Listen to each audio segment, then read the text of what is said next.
Yo, what's up, everyone? Welcome back to the Heat Ray Vision podcast. Tonight I got myself, Hector, also known as CN6, and with me, I got Hav. Yo. And no Jazzy. Yep. Still no Jazzy, Still bro. no Jazzy, man. He's still in Japan, guys. He's still in Japan. But yeah, we are going to be reviewing Daredevil, Born Again. Bro, finally. We're finally It's here. about time. Dude, we're finally fucking And here. actually finally caught up with it, man. Yeah, man. Because I know you were behind on the OG Daredevil Yeah. show. And I kept being like, bro, Born Again's going to come out soon. You got to start catching up. I had to. No, and I'm glad I did, bro. Yeah. I'm glad I did. And then after watching this, I'm like, okay, yeah, I'm so glad I did. Yeah. You might have to refresh my memory on a lot of stuff. Yeah. Especially season 3, because I remember I had first binged the OG Daredevil show, like the Netflix version show, back in like 2022 or 2023, bro. It was like a while back. So I had binged it like all 3 seasons once back then, and I never like rewatched it or anything. Yeah, it was a long time ago. So I'm gonna have to I'm gonna need refreshers, like, because you told me about it back when we worked together, bro. What, damn? Like yeah. 2018 or 19? Yes. I had watched a little bit of it, but I just never got into it, or I think I fell off or something like that. But it wasn't until the show had completely wrapped and it was like already on Disney Plus. That's when I watched it. I had never watched it on. I watched it on Netflix. Like, I think I watched the first couple episodes of season 1, and I think I just kind of fell off. I think I just got like distracted or what. I don't know, just some other shit. But yeah. But before we actually dive any further, guys, I'd like to remind you guys that you guys can listen to us on Spotify, Apple, and YouTube. Make sure you follow our socials at Heat Ray Vision Podcast. Go to heatrayvisionpodcast.com. You're going to see all of our links through there.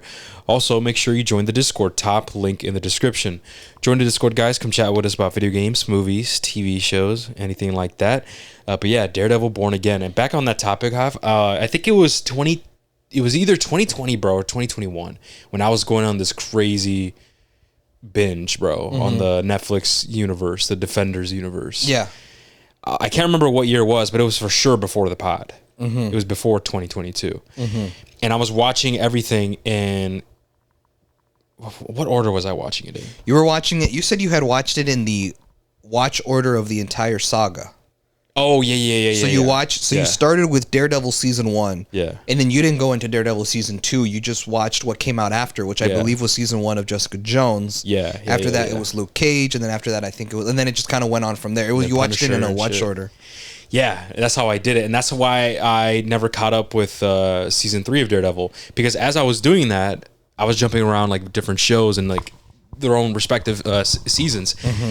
And the way I watched it, man, I like it a lot, man, because you see like a lot of hints being thrown at of other characters or moments that happens in the universe. Right. I really like that. It's not like a necessity to do, but if you want like that Easter egg, like, oh yeah, I know what they're talking about, or like that mini reference, or maybe you see a familiar character and stuff. But then I don't know what it was, man. I think I got busy with something and I just fell off from it. And yeah, I didn't watch, because of that, I didn't finish Punisher, because I know there's 2 seasons. Yes, there's 2. I didn't start the second season of Punisher. I also did not start season 3 of Daredevil until just recently in preparation for Daredevil Born Again. But with that being said, I want to preface that this will be a spoiler review, spoiler discussion. It's already been 2 weeks or something? A couple weeks now, yeah. Since it wrapped. So yeah, there will be spoilers for Daredevil Born Again, and there probably will be spoilers for the original Daredevil show. Just, you know, just so that you've been warned. Exactly. Well, yeah, let's do it, man. All right, man. Well, let's get right into it. So, Daredevil Born Again. It's finally here. It's been a long time coming, especially for you and I. Yeah. Because we both watched the original Daredevil show that aired on Netflix. Like you said, you had watched all 3 seasons. I watched all 3 seasons. I dabbled in the other shows like Jessica Jones, Luke Cage, and The Defenders, but of all the shows, I think Daredevil I held as like the best shows out of all of them, right? And throughout the podcast, for those of you who have been listening to us for a while, you've probably heard me and Hector numerous times to say over and over, Daredevil is fire. Daredevil is like no other show that we've ever seen. Daredevil's on another level. It sweeps as far as the competition with the other Disney Plus shows Yeah. like that we've gotten from Marvel and stuff like that. We've tried convincing Mario to watch it. He's now watching it and stuff. And if you guys remember, a few years ago we made a podcast on this podcast that we were talking about the Phase 5 lineup from the MCU. And it was when they did San Diego Comic-Con. That's when they announced, you know, the Avengers movies and stuff like that. And that's when they announced that they were going to be reviving the Daredevil show under the title Daredevil Born Again. And we gave our thoughts in that podcast about how we were excited yet worried because we didn't know how Disney and Marvel were going to handle the Daredevil series. Yeah. And I guess ever since Marvel Studios announced that they were going to be reviving the show, like Born Again, it was going to come out on Disney Plus and whatever, we had just every now and then, like, it would just be brought up in random conversations where me and Hector would be like, bro, Daredevil's coming out. Or like, oh shit, I better hope it's good. And I know there's a lot of people who probably are a few things. One, they're like, man, these guys never shut up about Daredevil, bro. Like, I just don't get it, bro. What's the hype? Like, what's going on? I don't get it.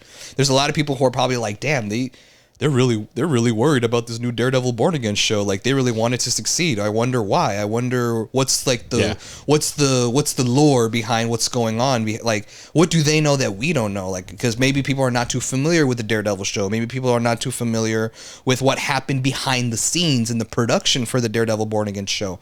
People are not as educated on sort of the behind the curtain stuff that was going on with Marvel Studios, with Netflix, with Disney, with the show, the writers, and everything that was going on behind the scenes, right? Well, you and I did, and that's why we had very strong opinions and thoughts about whether or not Daredevil Born Again was going to be good or not. But for those of you who are listening to this pod, who are not educated, who do not know what's going on, and who want to kind of be in on the conversation with us, I have on my notes a quick breakdown on everything that you need to know about the Daredevil TV show, how we ended up from Netflix to Disney Plus, and everything that happened behind the scenes. Now, I will admit a lot of shit did happen, but I'm more so going to cover some of the key elements of what really happened and what led us from there to here. Does that make sense? So I'm just going to largely Shout read out to it. Hav, man. Yeah. Hav likes to go above and beyond when it comes to this shit. Yeah. It's actually fire. No, it's yeah. I mean, so because I knew like I knew that we couldn't just go into like, okay, well, episode 1, and then people are like, because there's some people who don't know, like, yeah, this is a continuation of the original show, and it could be the first time ever watching this, like the show. Exactly. Or maybe their first introduction to Daredevil was that glimpse in Spider-Man No Way Home, or in She-Hulk. Yep. They're like, who the fuck is this guy? Yep. Yeah. That's true. So that's why I'm going to just read off what I have written down on my notes. I had this prepared before we started recording so that everyone is on the same page as us before we actually start reviewing Born Again episode by episode. And like I said, I'm just going to largely read it off of my notes right here. Daredevil was a television show that premiered on Netflix in April 2015, based on the Marvel Comics character Matt Murdock / Daredevil. At the peak of the Marvel Studios' successful franchise, the Marvel Cinematic Universe, the Daredevil show was a change of pace compared to its preceding projects that came out of Marvel and Disney. The show offered a much more darker and mature tone and themes than most Marvel projects we would get at the time, being rated TVMA, so a mature television rating, showing bloody and gory violence and mature language. Fans and critics alike hailed the Daredevil series to be one of the best superhero television shows of all time, as its writing, acting, storytelling, and use of mature themes elevated its significance compared to its Marvel company. Now, back when I binge watched Daredevil, that was the first thing that stood out to me. I'm like, dude, this feels like nothing that we've gotten from the MCU, bro. Absolutely. And not even movies like Marvel movies that are outside the MCU, so like the 20th Century Fox Fantastic Four, the X-Men's, the Blade movies, Tobey Maguire Spider-Man, Andrew Garfield Spider-Man. Nothing felt like Daredevil. Daredevil was just like, you see it from the first episode, the way that it's shot, the way that it's written, the storytelling, and you're just like, dude, this is fucking crazy. Like, this feels like nothing I've seen. And this show was hailed, bro, as like one of the best TV shows to ever come out of like superhero media. Yeah. Like, everyone agreed. And I mean, you watched it. Obviously, you saw like what the hype was about. I was late to the party. I also watched it after the show had ended, and I found out what the hype was about. Like, this show was fire. But unfortunately, the show only lasted 3 seasons, up until its cancellation in November 2018. Damn. despite there were being plans for a 4th season in development. Yeah, man. So that's what happened. Obviously, a lot of people were heartbroken, fans and critics, and even the actors, right? So Charlie Cox, who plays Matt Murdock, Daredevil, and Vincent D'Onofrio, who plays Wilson Fisk or Kingpin in the series, as they're like portrayed as like the hero villain rival that, you know, kind of ties in within all 3 seasons. Everyone was kind of upset upon hearing the cancellation of the show because of how great it was and like everything about it, right? Well, Marvel Studios decided to work on a Daredevil-led series back in January 2022. So less than 4 years after it had been canceled. Oh, wow. Okay. And keep in mind that Disney and Marvel Studios, probably Disney because Disney's like what owns Marvel Studios. Yeah. They forced Netflix to cancel the Daredevil show. Oh, I'm sure. Because they didn't want Marvel television shows to be broadcasted or shown outside of the Marvel bubble. Yeah. And this was back like when there were rumors and there were like little whispers and talks that, oh, supposedly Disney's going to come out with their own streaming service. And they're going to have like all the Disney projects on there. So Disney, Pixar, Marvel, Star Wars, like all in one streaming platform. Yeah. So a lot of people believe that Disney forced Netflix to cancel that Daredevil show along with the spin-off shows because they didn't want it to be broadcasted on Netflix. They wanted to be broadcasted on their own streaming services, right?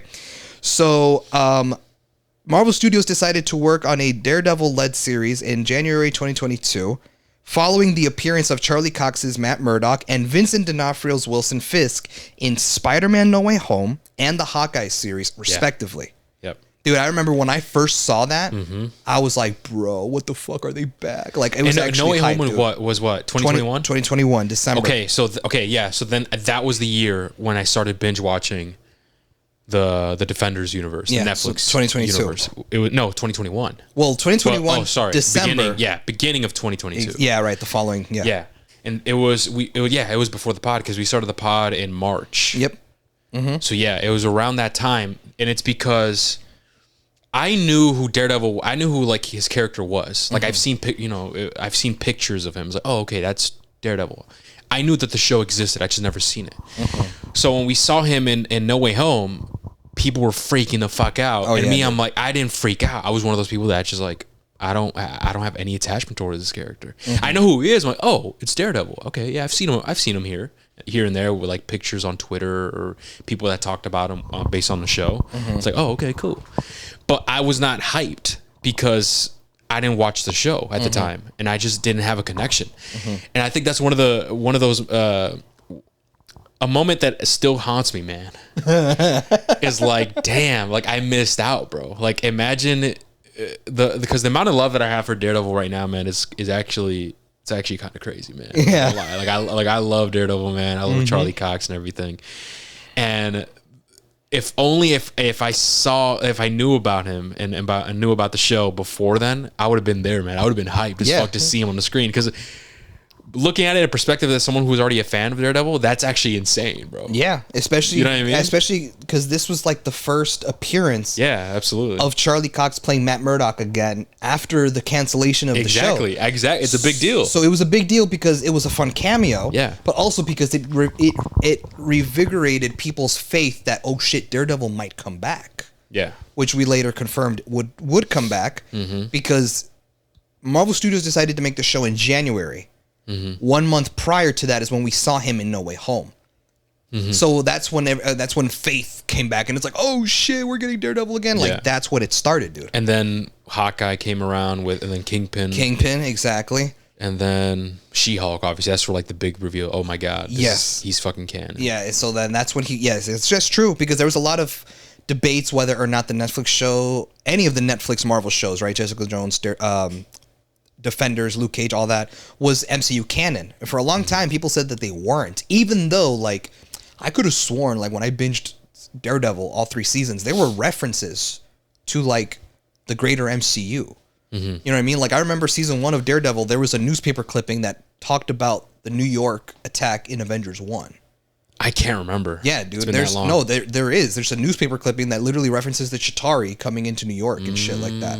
So I always knew it was canon. That's why when people were like, "Is it though?" I'm like, I mean, the show pretty much references the Avengers and shit. Like, yeah, you never see Iron Man pull up, but maybe the showrunner at the time just did that just in case, Right. like for moments like this. That's true. That's You true. know, because there are some Marvel movies that are not canon at all, but at least beforehand, now technically everything's canon because of the multiverse. That's true. You That's know? true. That's true. Ever since the multiverse was introduced, now everything's kind of canon now. Even the Spider-Verse movies. Yeah, that's true. You know what I mean? So it's definitely bigger. But at the time, I could definitely see why people were arguing the fact that, hey, this is not canon, and maybe the director, the showrunner, maybe they just did that just in case. Like, hey, maybe Disney wants to pick it up and actually make it canon.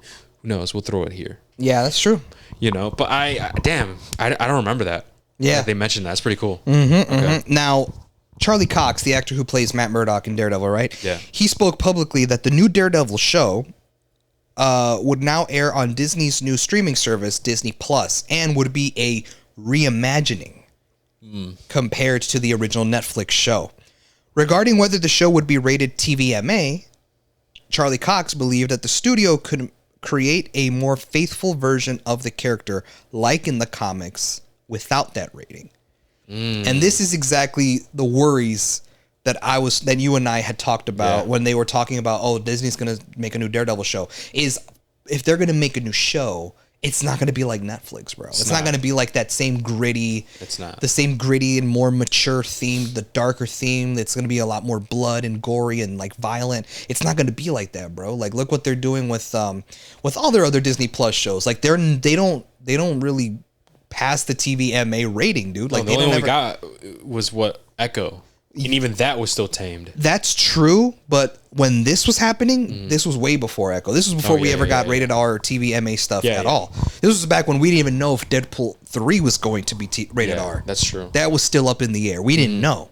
It was during this time. Now we know Marvel's okay with it, but this was back then. You see what I mean? Yeah. So this started to worry me because I was like, bro, is it going to be like another She-Hulk? Is it going to be is it going to be like MCU-ified? Like, is Daredevil going to be like, didn't see that coming? Is it going to be some bullshit, bro? Is it going to be MCU humor? Is it going to be that bullshit? Like, I did not want to see Daredevil get butchered like that. So hearing this stuff made me worried, like, oh, fuck, bro, I think this show's doomed. And we haven't even started. Like, what the fuck, right? So, unfortunately, and you and I were not the only ones. A lot of people on social media voiced their opinions and their concerns for this new Daredevil show that was going to come out on Disney Plus. The series was confirmed to be in development in late May 2022. Marvel Studios announced the official title, Daredevil Born Again, Fire, in San Diego Comic-Con that July, and was confirmed to be in a series containing 18 episodes. 18. Oh, damn. Do you remember? Yeah, they talked about how it was going to be 18 episodes. I remember being crazy. like, that's long as fuck. Like, what the hell? 18 episodes? I wonder how they're going to do that, because every other Disney Plus Marvel show was either 6 episodes or 9. Not 18 was unheard of. 18 even was now. crazy. Yeah. Even now, and I'm just like, what the fuck? 18 episodes, right? And I was curious as to why. And I'll get into why it was 18 episodes later on. I didn't know this. It was reported by major publications like The Hollywood Reporter and Deadline Hollywood that the new show would be a season 4 to the original show, thus being a continuation to the Netflix Daredevil show. Yeah. However, during interviews, Charlie Cox stated that it wouldn't be a season 4, as he said that it would be a whole new thing. That was his quote. That the show's going to be a whole new thing, which further worried me. Fuck, bro, true. It's not going to be like the OG show. Like, everything I hear about this show just sounds worse. That's true. And I'm getting more scared. And I think that's how it was. I mean, I'm pretty sure you might have this in your notes. Yeah. But the whole, they fired people. Yeah, I have You that. have that? Okay, well, okay. I'll save it then. I'll wait for that. Yeah. So we'll get to that. So Marvel Studios around this time hired Matt Corman and Chris Ord as the head writers and executive producers of the show. And I took it upon myself to go on their IMDb just to see what else they've written in the past. And they're both like duo writers. They've worked together. They don't do separate projects away from each other. They always work together. And based on their IMDb, bro, they've previously worked on cop thriller dramas made for TV, like TV show episodes. It would be like cop thriller drama shows, and not even shows that you've heard of, like not The Wire, not the Rookie on Hulu and Fox, like shows I've never even heard of. I'm like, I don't even know if that show's good or not. You know what I mean? And that only furthered my concerns. Like, bro, are these writers even good, bro? Like, are they actually good writers, or is Marvel doing that thing where they just hire people on the spot? Remember we had that whole discussion on Marvel, the current state of the MCU. We talked about how they just kind of hire writers and directors on the spot without like previous knowledge of their works and stuff. Like, so all of this in mind, bro, I was already like, yeah, you know what, man, it's not looking good, bro. This Daredevil show's fucking doomed, bro. I think we're fucked. Unfortunately, we're cooked, chat. Like, honestly, bro, this is fucked. But then a little glimmer of hope came from all this despair, because in late September 2023, there was the writer's strike. Yeah. So if you remember, in 2023, the writers, and then a little later on, the actors had all gone on strike against SAG-AFTRA because of the certain rules that they were implementing, and they didn't feel like the writers and the actors were being paid their respective money, and like unbalanced rules and a bunch of stuff, right? So the writers and actors together had gone on strike against Hollywood, essentially, right? And this strike caused a lot of production on movies and TV shows and stuff that were being made at the time to go on halt. And I think I read somewhere that the writer's strike was halted production on all movies and TV shows at the time, and it was like the biggest halt in production for media since COVID, since the pandemic. Damn. It was that significant. Yeah. And it was during the Hollywood labor dispute strikes, right? That Marvel Studios had decided that they were going to do a creative overhaul with the show, that they were going to completely change what the show was going to be compared to what it was already going to be, if that makes sense. It's like, well, what does that mean, right? Well, by the time the writers and actors had gone on strike, filming for 6 episodes was largely completed by then. Marvel Studios had reviewed the footage and decided Born Again just wasn't working. Fuck. Then themselves realized, hey man, I don't think this is it, man. I don't think we're doing crazy. What could it be? That's the thing. We'll never know. It would have been bad, bro. Dude, I think it would have been bad. Like that, we'll never know. We'll never fucking know, dude. Oh man. I know, man. I'm also curious, like what could have happened right now? Actor Charlie Cox and Vincent D'Onofrio had not been convinced that the original approach was working, with Charlie Cox saying it was confusing how Born Again was not a direct continuation of the Netflix series or a complete reboot. Dude, and it wasn't one or the other. No, and like, that's what worried me, man. When I heard them say that, I'm like, dude, there's no way, bro. Because even if they're not feeling it or they're feeling weird about it, then you already know it's not good, man. It's not. So I'm glad that they actually changed it up, man. And I have on here that Charlie Cox and Vincent D'Onofrio actually expressed and voiced their opinions on like what are we doing here? Like what's Born Again? It's so it's not a complete reboot, but it's also not a continuation of the original show. Like and like right now, like Marvel Studios was like, hey man, this ain't it. It's not working. Like what's going on? Well, I have on here that Charlie Cox and Vincent D'Onofrio actually talked to Kevin Feige himself. Whoa. And they had conversated, and according to Vincent D'Onofrio, it was actually Kevin Feige who said, you know what? We have to do a creative overhaul. We have to change this so that it does so it's more faithful to the original show. He was the one that made that call. So shout out to Kevin Feige, bro. Shout out to Kevin Feige. Yeah, man. And that was after he had talked with Charlie Cox and Vincent D'Onofrio, because they're like the two people of the original show. Yeah. And so he also saw the concerns. He saw what was happening. He was just like, you know what? Let's do it. And I think a taste of that was in She-Hulk.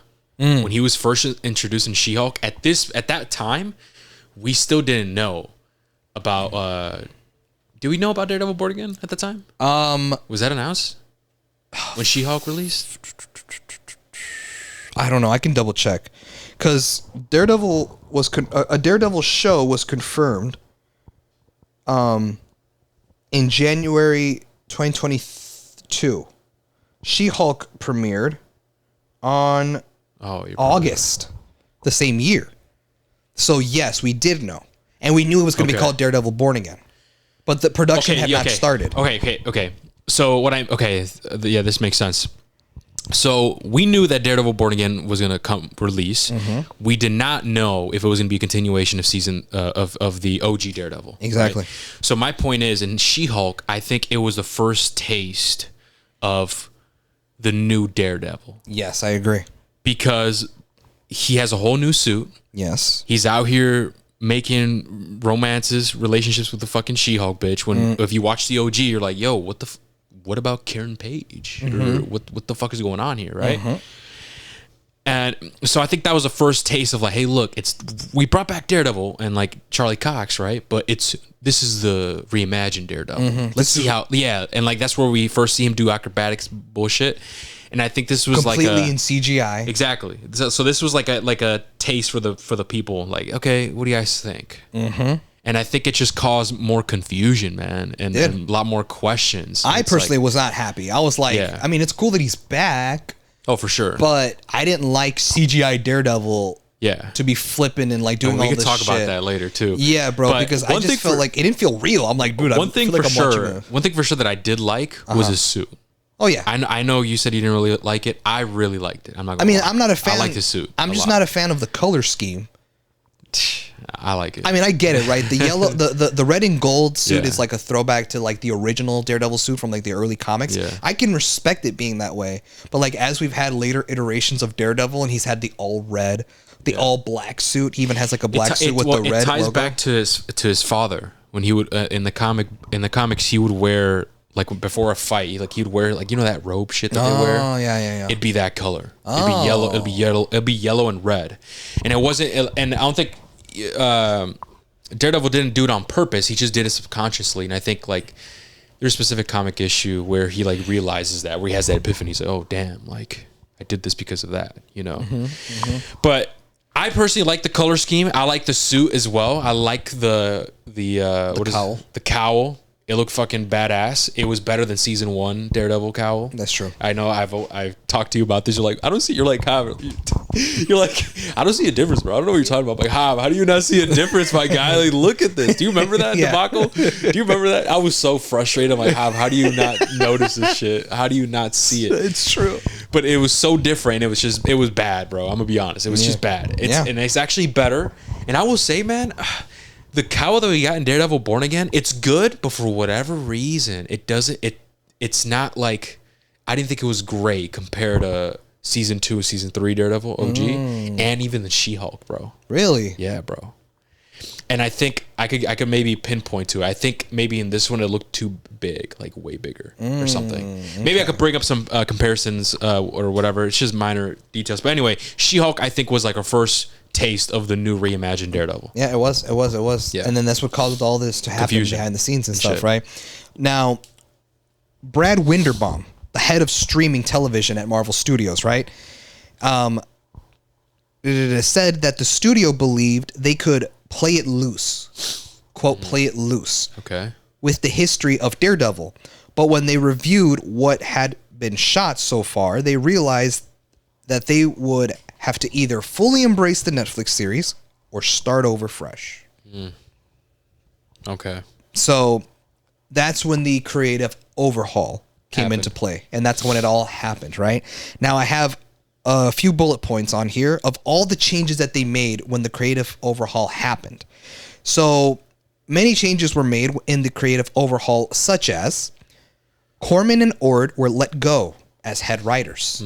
So that's what the people you said were fired, right? Yeah. So they were let go as head writers, but were the directors for the remainder of the series. And the studio began searching for new writers and directors. Wow. Yeah. Okay.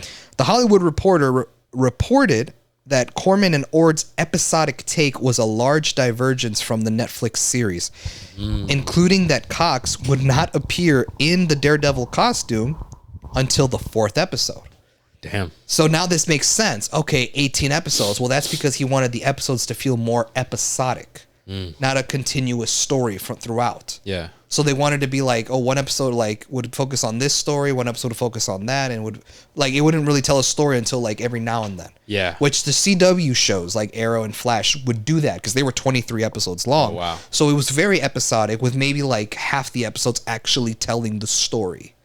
But every week it would be like Freak of the Week. The Flash would be like, oh, we have to take out that metahuman. I'll do it. Oh, Barry, you got to be faster. You got to be and some bullshit. And then the next week it was the same shit over again. New villain comes up. What I do? Just be faster. Be faster. Yeah, bro. that's how it was. Bet. That's how it would be. He's faster than he's faster than the other guy. What do I do? Just run faster. All right, bet. Yeah, that's how it was, bro. And so I guess Corman and Ord's original version of Daredevil, the MCN episodes, was going to be episodic. Nah, I don't think I like that, man. I don't like that. Well, they didn't either. Yeah.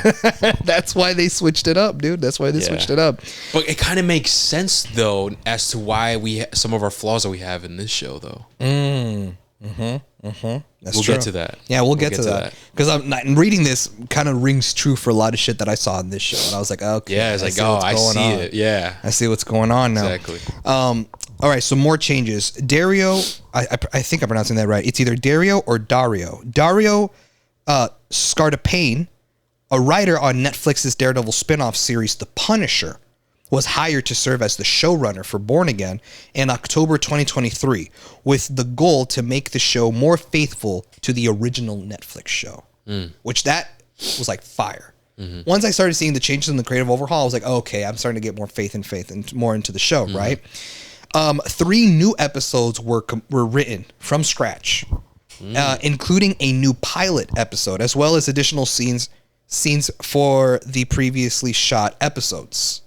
So they started like writing new scenes. They filmed a completely different pilot. They wrote 3 new episodes from scratch, just completely changing a lot of the story than what was initially written before.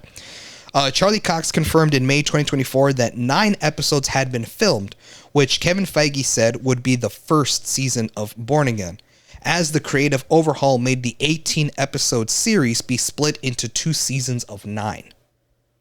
That was the other change that they did. Okay. They also made the change of bringing back the actors who played Foggy Nelson and Karen Page back into the show, as they were not acknowledged at all in the previous scripts. Yeah, dude. That's what I'm like, no.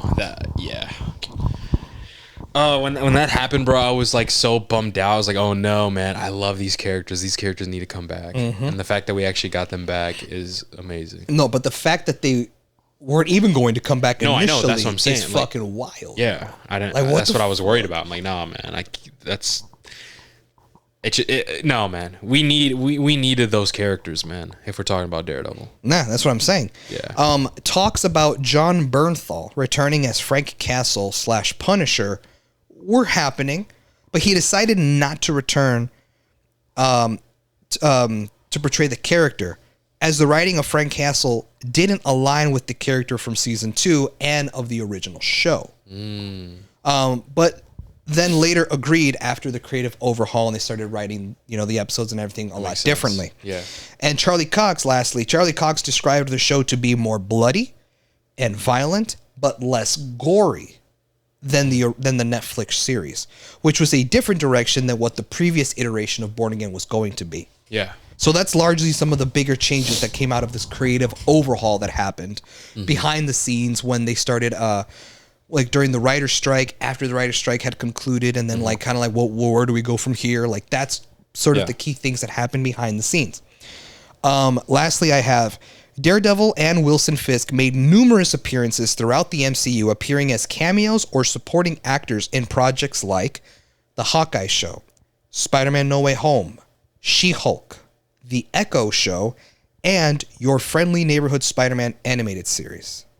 Oh, really? Mm-hmm. Okay. After many cameos and small roles for over 3 years, Daredevil Born Again was finally released on Disney Plus in March 2025.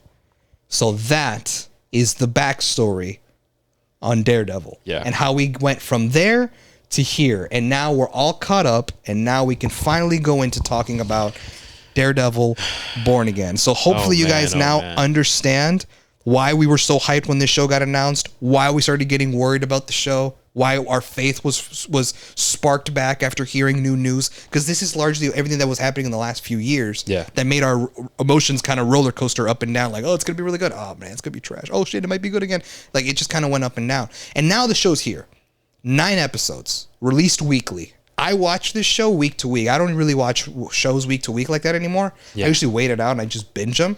Daredevil was probably the only show this year that I actually like watched week to week. Because I'm like, dude, like, it's Daredevil, like, it's bad. Like, I have to, bro. Yeah, I did the same thing. You know what I mean? Like, how could I not watch it? Yeah. And so, yeah, man. So Daredevil Born Again. So now we can actually get into talking about the episodes. And there's a lot of thoughts. I have a lot of thoughts to say. And we're more or less going to express what we think about the show. We're going to give our thoughts as I kind of go through the episodes, as we start to like read off the synopses and stuff like that. Because every now and then we'll just give our 2 cents on what we think about the show. So we're going to jump right into the first episode of Daredevil Born Again. And once again, guys, spoilers. This is spoilers. Spoilers. So if you guys have not watched Daredevil Born Again, if you guys have not watched the original Daredevil show, you guys may want to click off, or just kind of maybe go like do something like in the meantime, like watch those shows because they're fucking fire. Treat yourself to some fire media, and then maybe come back if you want to hear about the spoilers. But yeah, so this is your spoiler warning. So episode 1 of Daredevil Born Again, titled Heaven's Half Hour. So we get Matt Murdock and his friends and legal partners Foggy Nelson and Karen Page celebrate the retirement of their NYPD associate Cherry at Josie's bar. And this is a really big deal because this is the first time that we see them together. Dude, that was cool as fuck, man. I know, bro. It was lit. I was like, oh shit, the tree. Exactly, bro. Dude, I was geeking out. I was like, oh shit, we're here, bro. We're here. And it's really cool because their dynamics never change. Like all the actors play off each other really well. When they get to the bar and they're like talking it up. When I saw Matt and Karen talking, one, it was like, damn, it's like the OG show. Like, I'm feeling nostalgic, right? But also, it's like, are they together? Are they not? That's true. What's going on here? Like I said, because it caused confusion, man. Because we left off, the last time we saw Daredevil was in She-Hulk. Yeah. And he was out here banging fucking She-Hulk, bro. Yeah, bro. Yeah. And it's like, okay, so during that time, it's like, where's Karen Page? Right. Okay. And then now we're seeing Karen Page and Matt again. It's like, okay, are you guys together? Where is She-Hulk in this situation? Exactly. Like, where does this take place? And I remembered actually before the show had premiered that I think the showrunner had talked about how that Daredevil Born Again would make no reference to his appearance in She-Hulk.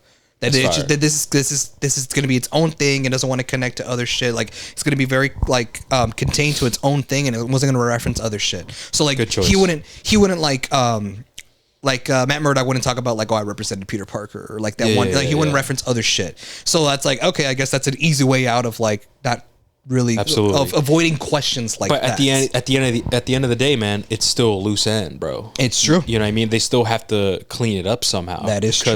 Because we have to figure out, when did this take place? Is this before or after the whole She-Hulk situation? Yep, that's true. Like, that's something that, because it'll be, I don't know. I just think it's just weird to ignore. No, it has to be.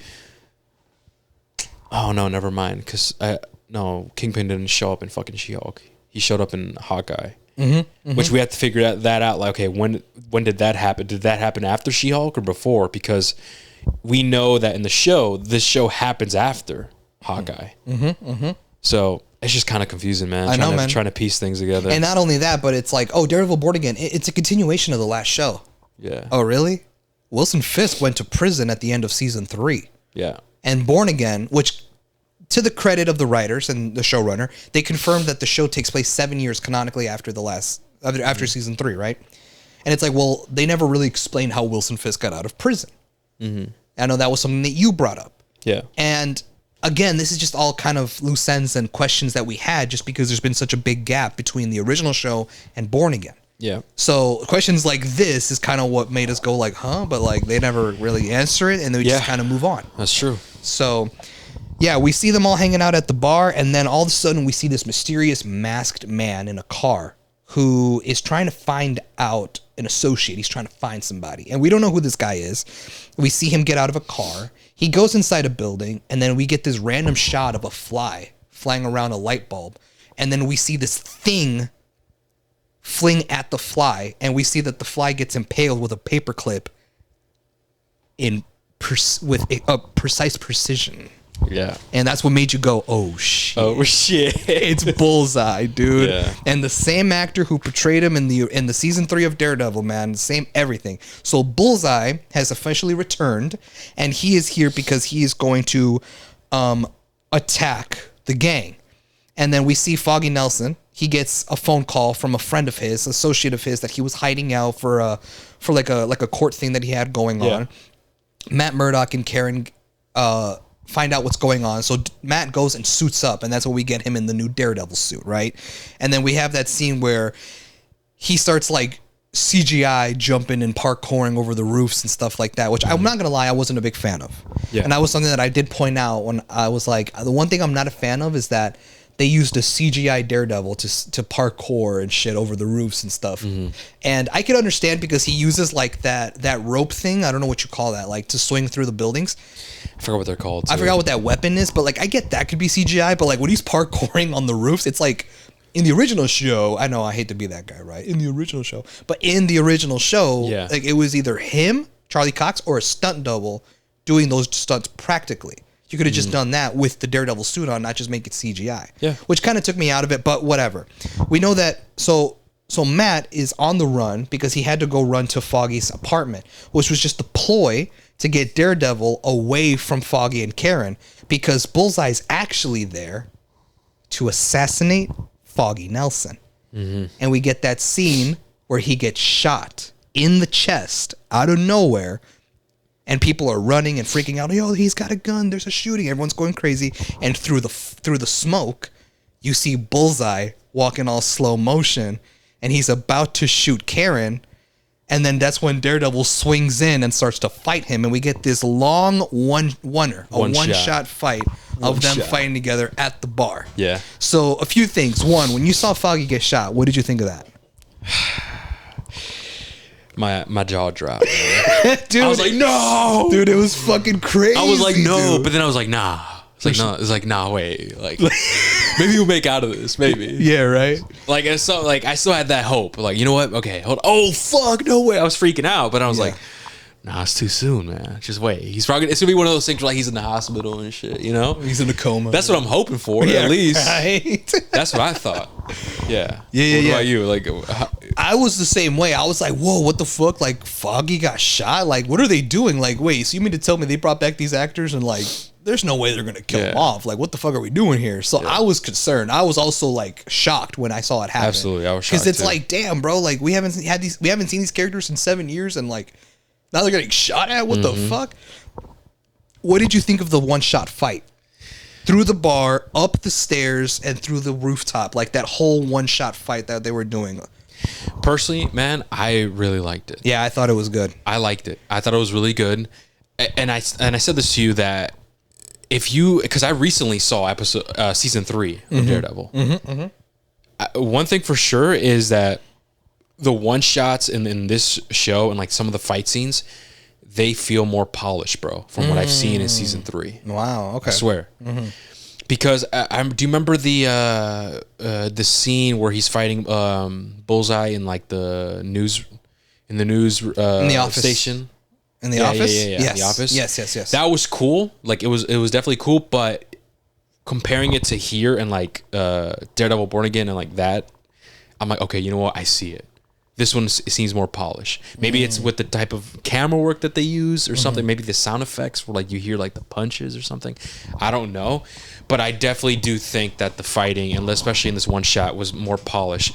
But I do remember, which is kind of strange, because I remember season 1 and season 2 of Daredevil, like the choreography and the fighting scenes were really, really fucking good. And I think that they're better. Season 1, season 2 are better than what I've seen in season 3. Interesting. Yeah. And I saw this recently. So I'm like, okay, maybe has it been a while or some shit? I don't know. Why am I getting that feeling where season 3, in terms of that, and even kind of story-wise a little bit, just a little bit, season 3 was still fire, is, I don't know, it's not as great as I remember it from the first 2 seasons. At least that's how I felt. Right. You know? But overall, that specific shot of them fighting was really fucking cool, especially seeing Bullseye in his suit. Yeah, that was really fucking cool. I just hoped that they gave him the Bullseye. Oh yeah, that would have been forehead. sick as fuck. The white Bullseye. Yeah, that would have been like fire as perfect fuck. suit, bro. Yeah. And I still want to hold out hope that they might give him a comic book accurate suit, especially in fuck yeah. season 2, man. We'll see what happens. Yeah. But yeah, man. And after we have this fight, Daredevil doesn't necessarily win, but he finally kind of beats him to the point where he kind of has him held down, and then he does like the Daredevil thing where he listens to Foggy's heartbeat down on the bottom on the sidewalk because they're on the roof now. Yeah. And he hears his heartbeat just pump, slower, slower, and then eventually it stops. And Foggy Nelson dies on the sidewalk in Karen Page's hands, and it's official. Foggy is now dead. And enraged by the death of his best friend, Matt grabs Bullseye and just throws him off the fucking roof. And this motherfucker splats onto the fucking cement, dude. Onto the fucking pavement. No, that was fucking I remember crazy, dude. that was another scene that was another made scene me, where, my jaw dropped Yeah, because me I'm like, too, yo, bro. Daredevil just tried to kill, dude. And that's his big rule that he doesn't want No, to I kill. thought he killed his ass. I thought, bro. No. You just saw how high that was. Yeah. I thought he killed him, bro. That's what I, no, me too. And I'm like, there's no way. Yeah, this I'm like, happened. dude, he's dead. Which part of me was like, damn, we Yeah. lost 2 big ass characters in 30 seconds, like Foggy and now Bullseye. Like, Yeah. I was hoping for them to. I was even more excited to see them come back, and now they're both dead. Yeah. But then you see Bullseye's eyes open. He Yeah. lived the fall. I don't know how he survived. I don't know either, But I'm man. like, okay, interesting. He survived. But yeah, Matt is just heartbroken because Foggy is now dead. And then we see that retired NYPD associate Cherry, right? He comes up to the roof and sees Matt with his mask off, and he puts one, he goes, oh shit, Matt Murdock is Daredevil. And that's when we get that scene where Matt is crying on the rooftop, and the symbolism of how he just doesn't want to be Daredevil anymore. He throws the mask off the roof, and we get that shot of the mask falling to the street, and then the mask transitions into like a stone Daredevil mask, and that was the clean transition into the new intro. Yeah. Which I thought was fire. I was like, yo, that's I No, like what they did absolutely. there. That was really cool. That's another thing I want to talk to you about, Yeah. just really quick. What'd you think of the intro? Because like a lot of people are like, man, I kind of wish they brought back the old Daredevil theme song, like the one from the original show. Me, I had a feeling that it was going to be different because it's a different show. It's a different studio handling it. I was imagining it was going to be different, but But it was still gonna have like some of the same melody or like the chime. You know yeah, what I mean? which Yeah, it did. It did.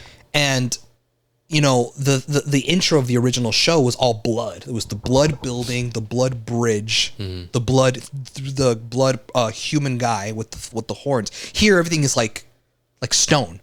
It's just stones that are breaking and cracking, and then like at the very end, it's like the pieces of stones that form the Daredevil statue. Like, what did you think of the new intro? I personally liked it. I liked it too. I man. liked it, man. I also liked the new intro theme music. Yeah. I get it, guys, right? It's not the same, but like what Hav said, it's a new show. You can't expect them to use the same thing.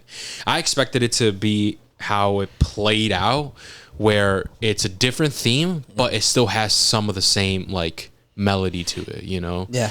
And I personally liked it. I like the symbolism as well with the stones and like forming Daredevil because he's being reborn, I guess, like in his story arc and technically in the real life arc in the MCU. I loved the symbolism. I like what they were trying to display. So yeah, I liked it. Yeah, the intro I thought was really good. Yeah. So following this super climactic intro, probably one of the most interesting intros in any Marvel Disney Plus show I think I've seen so far, we now transition to Matt Murdock in his new flat, in his new apartment that he lives in, and we find out that it's been a year since that night. Yep. And now it's been 1 year later, and Matt has retired as Daredevil and formed a new law firm with former district attorney Kirsten McDuffie. Karen Page has moved to San Francisco, and Bullseye is given a life sentence for his crimes, the murder of Foggy Nelson. And it's in this scene where we see Karen and Matt in the courtroom, and they're just divided. They're not on good terms. They kind of strayed away from each other because they both lost their best friend, and they didn't know how to deal with it, and they just kind of, isolated themselves from each other, which only further explains why Karen is not in the picture when we see Daredevil and She-Hulk. Yeah. One can also argue. That's true. One can also argue, hey, it's been a year later. What if the events of She-Hulk happened in that 1 year gap in between? That's also true. You know what I mean? And then the Echo show and the Hawkeye series, like that all happened in that year. You know what I mean? So we see that they're straight away, and this is actually the last time we see Karen Page in the show for a long time. For a long fucking She does not make another appearance until the very last episode of this season of Born Again. So this is the last time we see Karen and Matt, and they're just they're not together anymore. They kind of strayed away, and their friendship is kind of diminished because of the loss of their best friend, which I understand, man. It's freaking hard. And so because of that, let's see where I left off. Kirsten sets Matt up with a therapist by the name of Heather Glenn, and then they start dating. Yeah. And a lot of people didn't know how they felt about this because they were like, damn, I'm so used to Matt and Karen. That's and now Karen's out of the picture, and now this new bitch comes out of nowhere. And so a lot of people had a lot of thoughts. I guess I'll go first this time. At first, I was a little bit like defensive. I'm like, hey man, what the fuck? You're not Karen. What are we doing here? But I think after a while, I had to kind of accept, you know what? It is Born Again. Yeah, it's true. It's not necessarily a reboot. I don't want to confuse people and say it's a reboot, right? But like it is a continuation of a show that came out 7 years ago. And when you come back from a long hiatus, you kind of have to start switching things up to get people hooked in and try to start switching it up for people, right? And they do that a lot by killing off Foggy, erasing Karen Page from Matt Murdock's life. He's working in a brand new law firm. Hell, the fucking apartment he lives in is fucking different. What the hell? And now he has a new love interest. And when you see that, it's like, well, they're just trying to make different changes because it's been so long since the OG show, and they kind of want to start up this new Born Again show for a new audience, people who maybe have never seen the OG Daredevil show or whatever. It's just easier to fall into these characters if you're seeing it for the first time. Yeah. And it's also just the rule of thumb. It's like, well, dude, it's been a while. Like it's been a long time since the OG show. Like they might have to switch things up. I mean, shoot, Foggy's dead, so now his partner in crime per se is now Cherry because he now works as an informant for the law firm of Matt and Kirsten. So he's now out there sniffing around and like doing detective work and shit to help with some of their cases. And it's such a sudden change because it's like, damn, I'm used to. That's the new Karen. That's the new Foggy situation. Exactly that. And then a lot of people I saw on social media, people were very vocal about this show on social media. A lot of people were like, man, I don't know if I like this. This is such a sudden change. I think it's because it was too soon. I agree. I think maybe that's what it was, man. At least that's how it felt, right? What was her name again? Heather Glenn. Heather Glenn. Okay, well, Heather Glenn, right? I only know like a little bit about her. She's actually in the comics. She? Yeah, she's actually one of Matt's love interests. Okay, so at least it's source accurate. Yeah, and from what I remember, maybe you could look this up. But from what I remember, her story's kind of fucked up. Oh, okay. Her story's kind of fucked up because her father is like this wealthy businessman. Okay. And later there is a villain, I forgot what villain it was, but kind of takes over that business and turns into a criminal empire situation. Okay. So so what we saw with Heather working with later on the show, like I said, guys, spoilers, right? Working with Kingpin, it kind of at the very end. It's like it mirrors to what like the storylines are doing. Exactly, right? Okay. But her story ends because I think for a brief moment, at one point, Matt and Heather, they were actually engaged at one point. Oh wow. They broke it off. And I forgot what happened, but Heather went onto this became super depressed on this crazy shit because I think losing Matt and then obviously her dad's business, her family business being run by criminal or whatever, it led her into crazy spiraling depression and she ended up committing suicide. Oh wow. Yeah, man. And then Matt ends up finding her and shit, and it's like, yo, what the fuck? Do you think that might be something we'll see in season 2? Dude, that'd be interesting. It would be interesting. That would be interesting. And the thing, the act of unaliving, you know what I mean? It's a very touchy subject, and it's one that makes me think: would Marvel ever explore that? They should, or you MCU wise. Right, MCU wise. Yes, should they should explore that? I think they should, man. I think, and if they do, I think Daredevil is a good spot to start with. I agree. You know, I agree. But that's all I know about her. If people listening, you guys can fact check me on that. But I'm pretty sure that's her story. Like that's how she ends up happening. So yeah, it's cool. That's source material, sure. But I think what many people had an issue with, especially for me, I think it maybe just happened too soon. It was the first episode we lost Foggy and we lose Karen Page, man. The first episode, and it's like, what the fuck? And then we get introduced to this new love interest, and it's like, okay, you're trying to be the new Karen. We get introduced to the Duffy girl. What's her name? I forgot her name. Kirsten. Yeah, and it's like, okay, now you're the new Foggy, you know, and it's like, and it's a new law firm, Matt and Duffy or some shit. Yeah, Murdoch and Duffy, Murdoch, Duffy and Murdoch. It was one of something the two. like that, and it's like, I think it was maybe too soon, and I think people wanted a little bit more screen time with Foggy or Page. That's true, but I will say that the intro, despite Foggy passing away, it bugged me, like it hurt, right? But it hurt in a good way. Let me explain. Interesting. The reason why I say that, as much as I love Foggy and I would love to see like more screen time, you know, I think it perfectly sets a tone with the symbolism and Daredevil being reborn again, because in Daredevil Born Again, it was a Frank Miller run in the comics, and it was like a big deal of Daredevil. It takes the same characters that we're seeing here, and in season 3, bro, where he's having trouble being Daredevil. He, at the time in the comics, everybody knows who he is, and Kingpin finds out who he is and makes Matt Murdock's life like hell, makes him lose his job. He no longer is like a lawyer. He no longer doesn't want to be a vigilante like Daredevil. He's like homeless, no money. He loses Karen. And so he loses everybody. Not Foggy. At that point, Foggy is not dead, or he doesn't die. I don't even think Foggy's even dead in the main continuity in the comics right now. There's been moments where like there was fake outs, you know, typical fake outs. As comics do. Yeah, like as comics do, or resurrections, you know. That's just how comic books work. That's just how it is. So seeing Foggy died in the first episode, not only it hurt, but when I say it hurt in a good way, it's like, okay, there's potential here. I'm ready to see Matt be at his low right here, and I want to see him be reborn. And what the title says. Okay, let me see. So at the time, I was like, okay, this is really, I like this. But then as we progressed, I'm like, it feels like I started taking like my step back. And taking back that feeling that I had. Like, oh, you know what? This is kind of a good pain. This is a good pain. This is growing pains.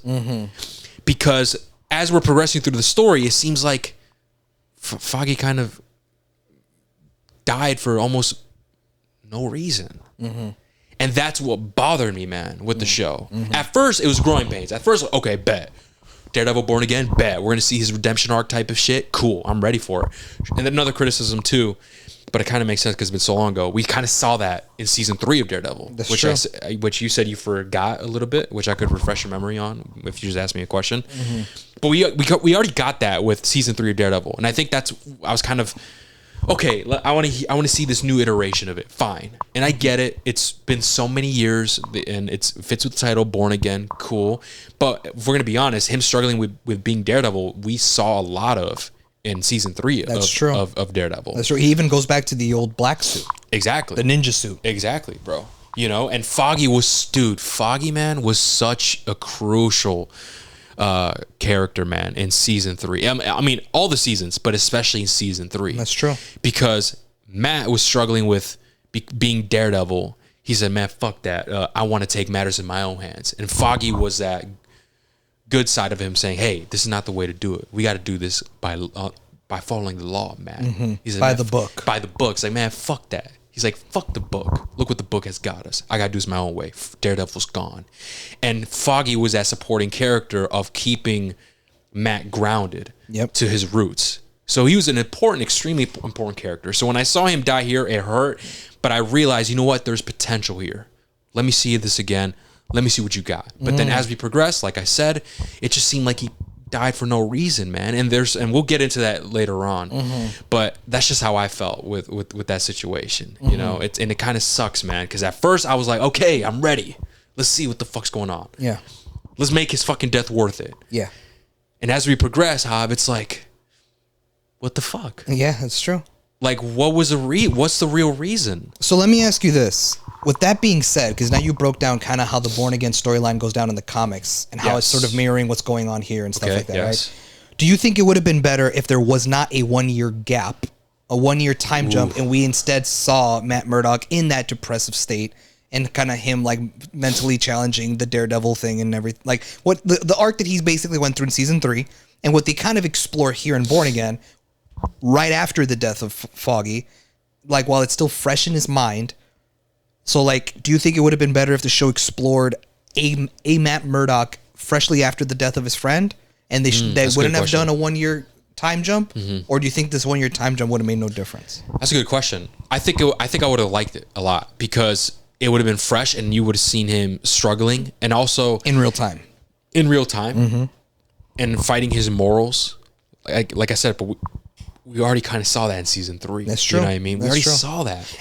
And but just a little side thing before you go on, I've noticed the more that I watched, when I started watching the show week by week, I noticed there was a lot of things they took from season 3. Absolutely. Same thing with Kingpin. Yeah, there's a lot of things that they took from season 3. The way Kingpin is moving here, bro, we've seen it in season 3. Yeah, dude. Already. So when we start breaking down the later episodes, we're going to point out, we'll point out some of the things that I've noticed that they do here that they already did in season 3. And in my opinion, it's a positive and a negative. Okay.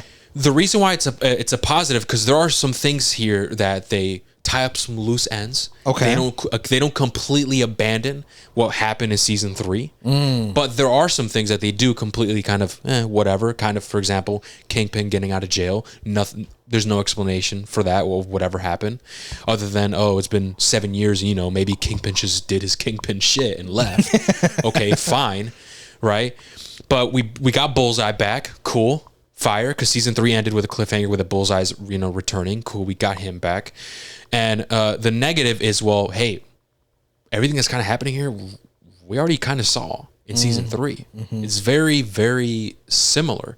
But I understand. It's been what, since 2016? 2018 since right now. Like it's been many years, and a lot of people haven't seen season the OG Daredevil or even season 3. This could be their first time seeing it, and maybe because season 3, because I will say season 3's storyline is very fucking cool, and same thing with season 1 and 2 with the hand and shit, fire as fuck. But season 3 was more so about Kingpin, and the way Kingpin was moving in season 3 was crazy, it was fire as fuck. And I think they wanted to highlight that again here in Born Again to show you guys, like, hey, look at Kingpin. Like, he's a real menace, man. Yeah. Because I think a lot of people are not familiar with Kingpin. They just think it's some big bald guy. Who cares, bro? He's not no Thanos. Where's Spider-Man at? Yeah, right. Spider-Man could take care of him. But because in season 3, Kingpin, the way he moved really showcased his characteristics of like, holy fuck, this dude's a Kingpin, bro. They obviously wanted to take that, incorporate it here, and show everybody, for the first time watchers, like, hey man, Kingpin's no joke. You know, so I understand it. I do understand, and it's kind of like a slippery, it's kind of like a gray area, because it's like, okay, I understand it's why it's happening for the newcomers and shit, but it's also kind of like a negative for the people that did see season 3, because it kind of feels like I already know, what the fuck's happening. We're getting this again. It's a rehash. Yeah, it's like a rehash of it. It's like, all right, with the whole Daredevil situation and fucking Kingpin. All right, we're gonna go through this again, right? But this time Foggy's dead. Now there has to be more potential, and we didn't get that, at least in my opinion, and we'll get to that later. I have some critiques on that, but I don't. So at first half I was like, okay, let's get it, but now I'm like, bruh, like, really? I don't think Foggy needed to die, in my opinion. Interesting. All right, so after we see Matt and Heather start dating after meeting, right? Yeah. After taking time away to recover from a vigilante attack, former mob boss Wilson Fisk announces that he is running for mayor of New York City. Yeah, that's great. With an anti-vigilante agenda. Yeah. So he decides that he wants to run for mayor. He claims up and down that he has changed, that he's not the same man that he was before. In other words, he's not the same man that we saw in seasons 1 through 3 of the OG Daredevil show, that he has actually changed, and that he wants to be the mayor of New York because he actually wants to, he loves New York is what he says, right? His slogan is, I love New York. Yeah. He wants New York City to be a better city by bringing in an anti-vigilante agenda where he wants no more vigilantes to roam the city of New York, right? And after announcing that he is going to be running for mayor, we then see Matt kind of conflict, like, bro, There's I don't no know. way. There's no way. Like, how? And I know who this monster is. I know who he is deep down. Like, if he runs for mayor, if he becomes mayor, we might be fucked. And so this prompts him to just kind of be like, you know what? I need like the closure, I guess. I need a reassurance. So he goes and seeks out Wilson Fisk and meets with him face to face for the first time in a diner. At that diner. They have a little brunch meeting at the diner, and this is the first time that we see Matt and Wilson Fisk meet face to face canonically in the MCU. Probably the first time in like 6-7 years. Yeah. Because the last time they saw each other, Matt beat the shit out of him. Dude, that shit was so fire. Tainted the white painting that he loved so much. Yeah. And, tells him, the whole, like, I beat you, and you'll never have Vanessa. Like that whole shit. He, like, screams, like... Dude, yeah, his primal ass scream and shit. He wants to kill him, but he can't. Yeah. Dude, that was so fire. I know. Season 3 is... So fire, I know, bro. Season 3 is a fucking fire. It's so fire. So, yeah, man. So he goes and seeks him out, and he's like, I was wondering if we could maybe get something to eat and just kind of talk. Mm-hmm. And they have a talk back and forth, and Wilson Fisk admits, I had nothing to do with the death of your friend. I have kept that promise on my end. Which kind of puts down the theories of like, yo, Wilson Fisk sent out the hit on Foggy. Turns out it was not true. It was not him. Murdoch promises to stop Fisk if he steps out of line, while Fisk says that there will be consequences if Matt resumes his vigilante activities. Yeah. Which kind of sets up what we might see later on in the season. I thought the scene between Wilson Fisk and Daredevil, or Matt Murdock, was really well done. It was a really good job kind of seeing these actors interact with each other for the first time in 7 years. I really enjoyed it. I thought the dynamic was there. It made me more excited to see, like, oh man, I can't wait to see more later on in the season. And then eventually we end the first episode with Wilson Fisk winning the election. Yeah. He wins the election. He becomes the new mayor. Matt Murdock uses his Daredevil hearing and hears the news reporters talking about how he just won the election. And we get a scene where Fisk is on the roof with his wife, Vanessa, and he tells her, I know about Adam. Yeah. And then I was like, what? Adam?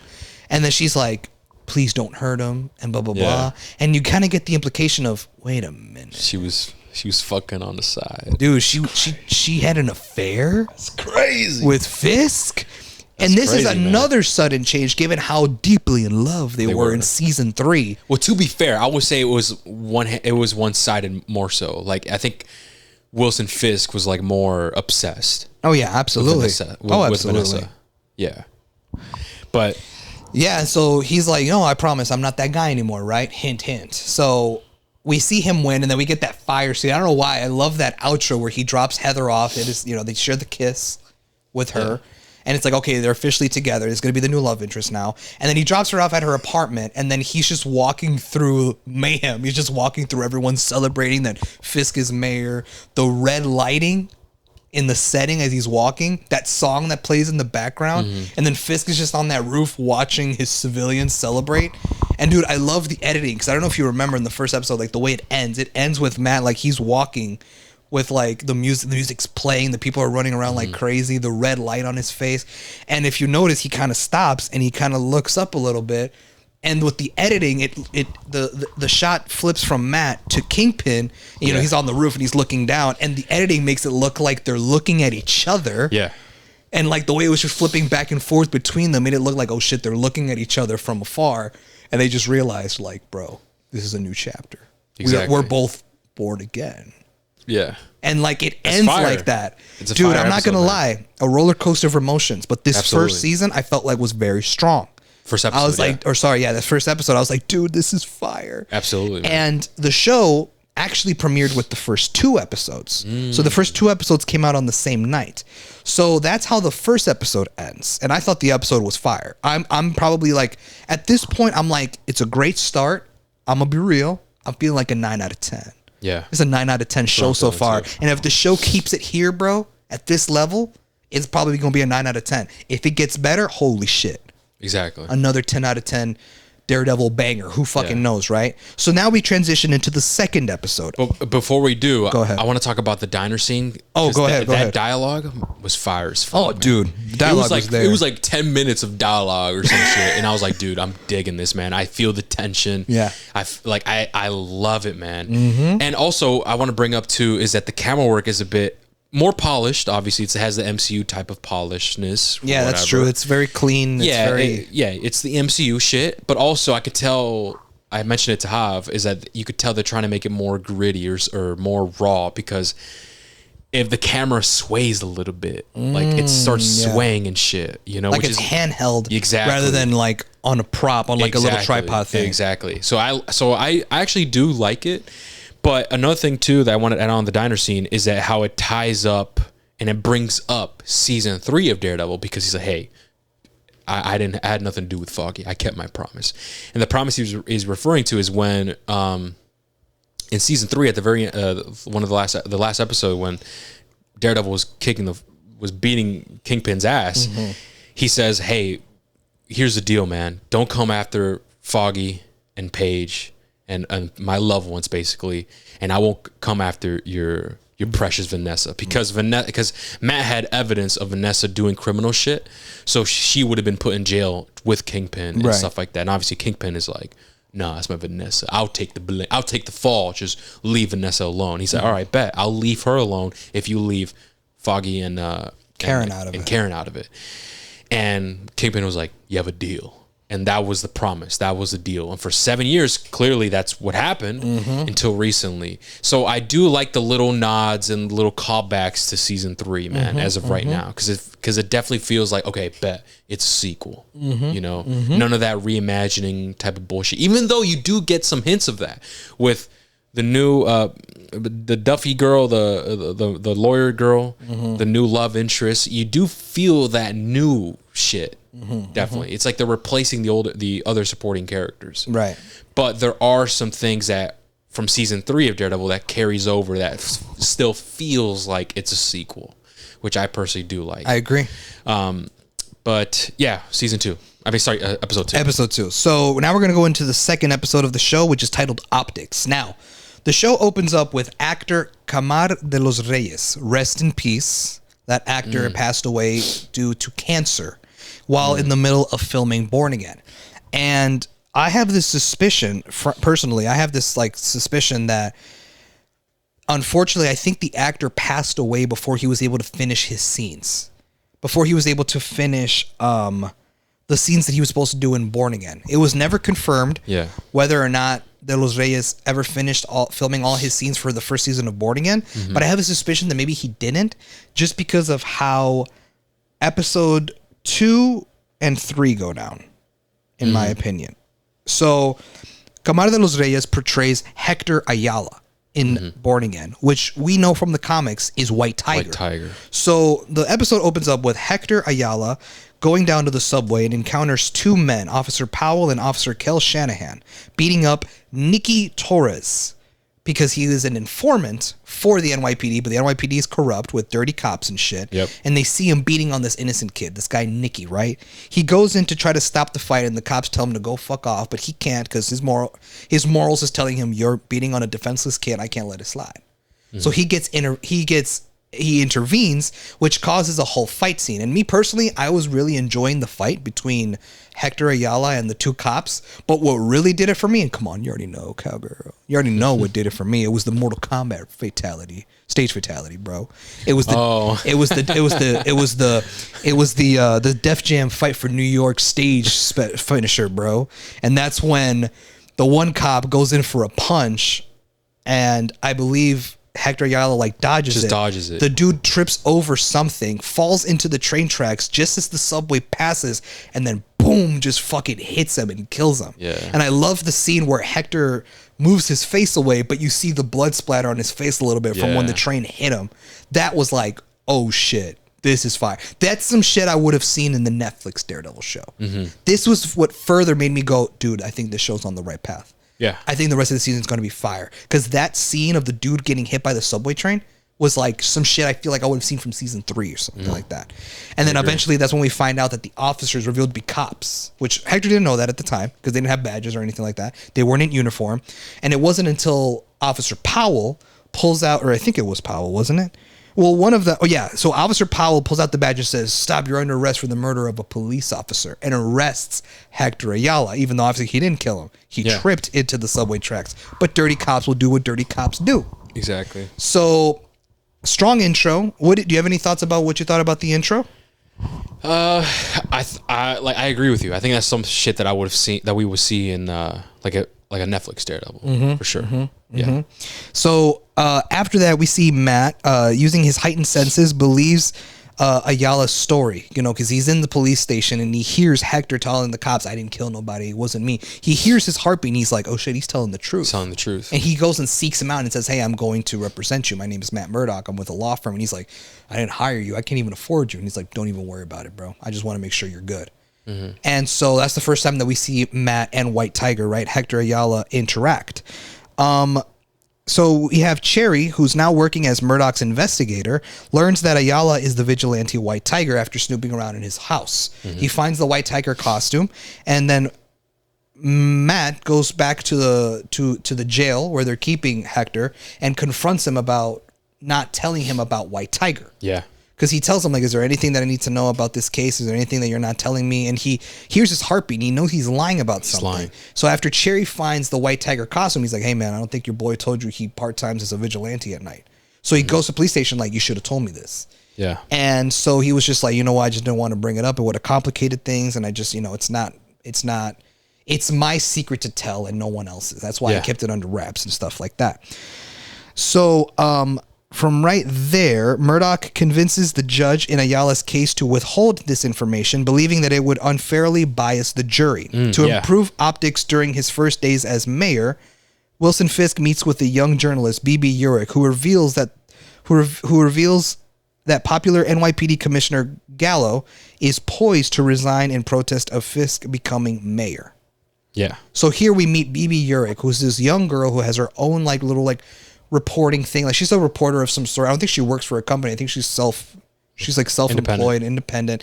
And we find out B.B. Urich is actually the niece of Ben Urich, who is the journalist guy from season 1 of Daredevil. OG Daredevil. Killed.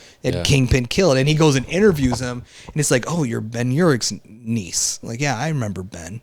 And it's like, motherfucker, damn, man. Bro. That motherfucker, dude. And the reason why we should also mention is that the reason why Matt told the judge that they don't want to talk about White Tiger is because Wilson Fisk's campaign is all about keeping New York safe and abolishing vigilantism and shit like that. And so right now there's a whole divide where people like vigilantes, and then there's a group of people that just hate them. And throughout the show, we actually have these little cuts where B.B. Urich is interviewing the civilians of New York about what they think about them. Exactly. And they start giving their thoughts on vigilantes, their thoughts on the crime rate going up, their thoughts on Wilson Fisk becoming mayor. Yeah. And it's really cool because you get an insight of what the city thinks of what's going on. That's kind of the first time that we actually see something like that in the MCU, and I think that was an interesting take. Yeah, that is true. I like the. And you see different views. You see people that hate Wilson Fisk. You see people that are supporting him. You see people that are supporting vigilantes. Other people that hate them. So yeah, it's definitely interesting. And if anything, I think it adds more depth into the city and lore wise. Yeah, more viewpoints and shit. That's actually pretty interesting. But yeah. So going off there, we find out that the NYPD commissioner, Gallo, wants to resign from being commissioner because he doesn't want to work a job where he'll be working under Wilson Fisk, because he knows the monster that he really is. He knows that deep down he's done bad shit in the past and he's corrupted and all that shit. And because Fisk doesn't want that, he decides to go back to his old habits, despite him being like, "Oh, I'm a changed man," right? He goes back to his old habits, his old ways, and threatens Commissioner Gallo with his family, telling him that he will continue to be commissioner, you will not resign, or your wife and kid are doomed. Yeah, but he does it in a kingpin way where he implies it very subtly. Yep. Like, what does he do? Was it the one with the sub sandwich? Yeah, where he lifts. This is a good sandwich, and he lifts it up, and then there's an address. No, there's a picture of like his family or some shit. So like he doesn't really flat out say it, but he does it in a way, this kingpin way, that causes him to actually flip script. We're like, okay, you know what? Fine, I'll work for you. Yeah, exactly. And that's what I like that a lot. Man. I like scenes like that because it's like, damn, like he wants to make. I think it was one of those moments for Wilson Fisk where it's like, I want New York to be better. I don't want there to be vigilantes. I actually do want what's best for the city, but I think in order to do that, I got to do some dirty things along the way. Oh yeah. It's despite him wanting to change and wanting to be different. He just realized that he's going to have to pull out some of those old tricks in order for shit to get done. That's true. So I thought that was interesting. Yeah, that dynamic is actually pretty interesting. Mm-hmm. And then after that, we see Wilson Fisk and Vanessa start attending couples therapy. Yeah. With Heather Glenn, who is Matt's new love interest that we met in the last episode. And they're basically talking about like the issues that they were having. It's just like, I'm going to be honest, like the couples therapy scenes with Wilson and Vanessa, while interesting, I didn't think was like necessarily needed. So I don't remember there ever being a scene with them in couples therapy where they bring something up that was worth, like that actually made a difference to the plot. I feel like. Did you maybe catch anything? I don't know. I know they bring it up in therapy, but maybe they brought it up beforehand. Is that they talk about how Wilson Fisk actually left. He left Vanessa to what do you say? He said to clear his mind and like to reflect. Yeah. In other words, if we're breaking the fourth wall, in other words, to explain why, hey man, it's been 7 years since Daredevil. Yeah. Like we can't explain why he wasn't around, so we had to find a plot device to explain why he was kind of, and explain why he was an Echo in Hawkeye. Exactly. You know what I mean? So in therapy, in one of those sessions, they talked about that. And I can't remember if that was the first time they brought that up of when he left. Maybe that scene was just used to do that, to kind of explain, like, why is the relationship failing and where the fuck he was. That's true. This entire time. But I could have sworn maybe they brought it up even before then. But other than that, that's all I could really think of. Yeah, because other than that, all the other scenes where they were in couples therapy, I feel like didn't really do much for the plot.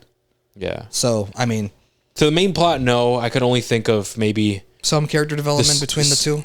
Between the two, and maybe that one subplot that we get later on that ends up rebuilding the relationship. Yeah, I know what you're talking about. You know what I'm talking about? We'll get that. We'll get there in a bit. Yeah, we'll get there in a bit. So... now we transition back to Matt Murdock and his situation with Hector Ayala. So he wants to prove that Hector Ayala was an innocent man because we later find out the truth, which is obviously that the dirty cops were beating up an informant. And Hector came and intervened because they were beating up on a defenseless man. Yeah. Well, obviously the cops are saying that's not true because they're dirty cops and shit, right? So Matt decides the only way to prove his innocence is if we track down the informant that they were beating that night. Eventually... Matt tracks him down and finds him in an apartment, and he rushes in to tell him that he has to go meet up with Cherry at a different street block because those two the dirty cops are coming to his apartment to essentially finish the job. Exactly. To come kill him, and so that way they wouldn't bring him in as a witness to the trial. So Matt beats him to there first, and he's like, "You need to get out of here. You go to the corner of this and this street. I have a friend who's going to be waiting there." And then he opens the door to the dirty cops, and they show up, and they're like, "What are you doing here? Where is he?" And he's like, "Well, if you're looking for the man that Hector Ayala saved, he's not here anymore." And the dirty cops get angry, and they start beating on Matt. They kick him down to the ground. They start beating the shit out of him.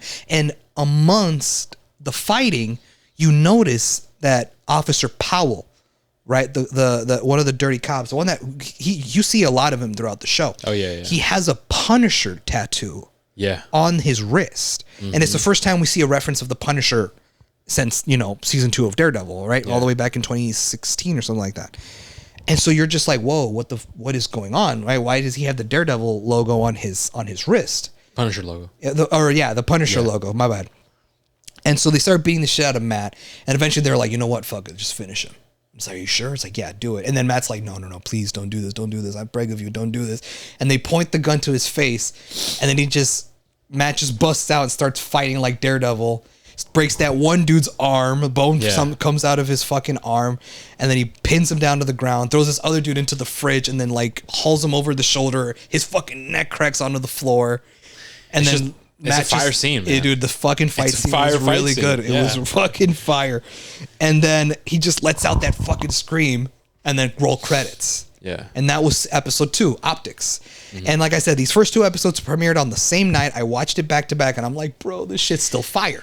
Yeah. And up until now, bro, I'm still like, it's still at a 9 out of 10. And this episode was heavily focused on like, is it, fuck, am I tripping? Or is it the next one? Where it's the courts, like, just strictly court scene. Court scenes. It's this one. No, so episode 3 is where they dive more into the trial. Oh, okay. Episode 2 is where they started talking more about like trying to get to know what actually happened that night, and like, well, we need some leads. We need to find out. Yeah, which is still very intriguing. Yes, which this is all stuff that they did in the OG show. Yeah, like the OG show, like when they would like when it dealt with like trials and courts and like Matt doing his lawyer thing.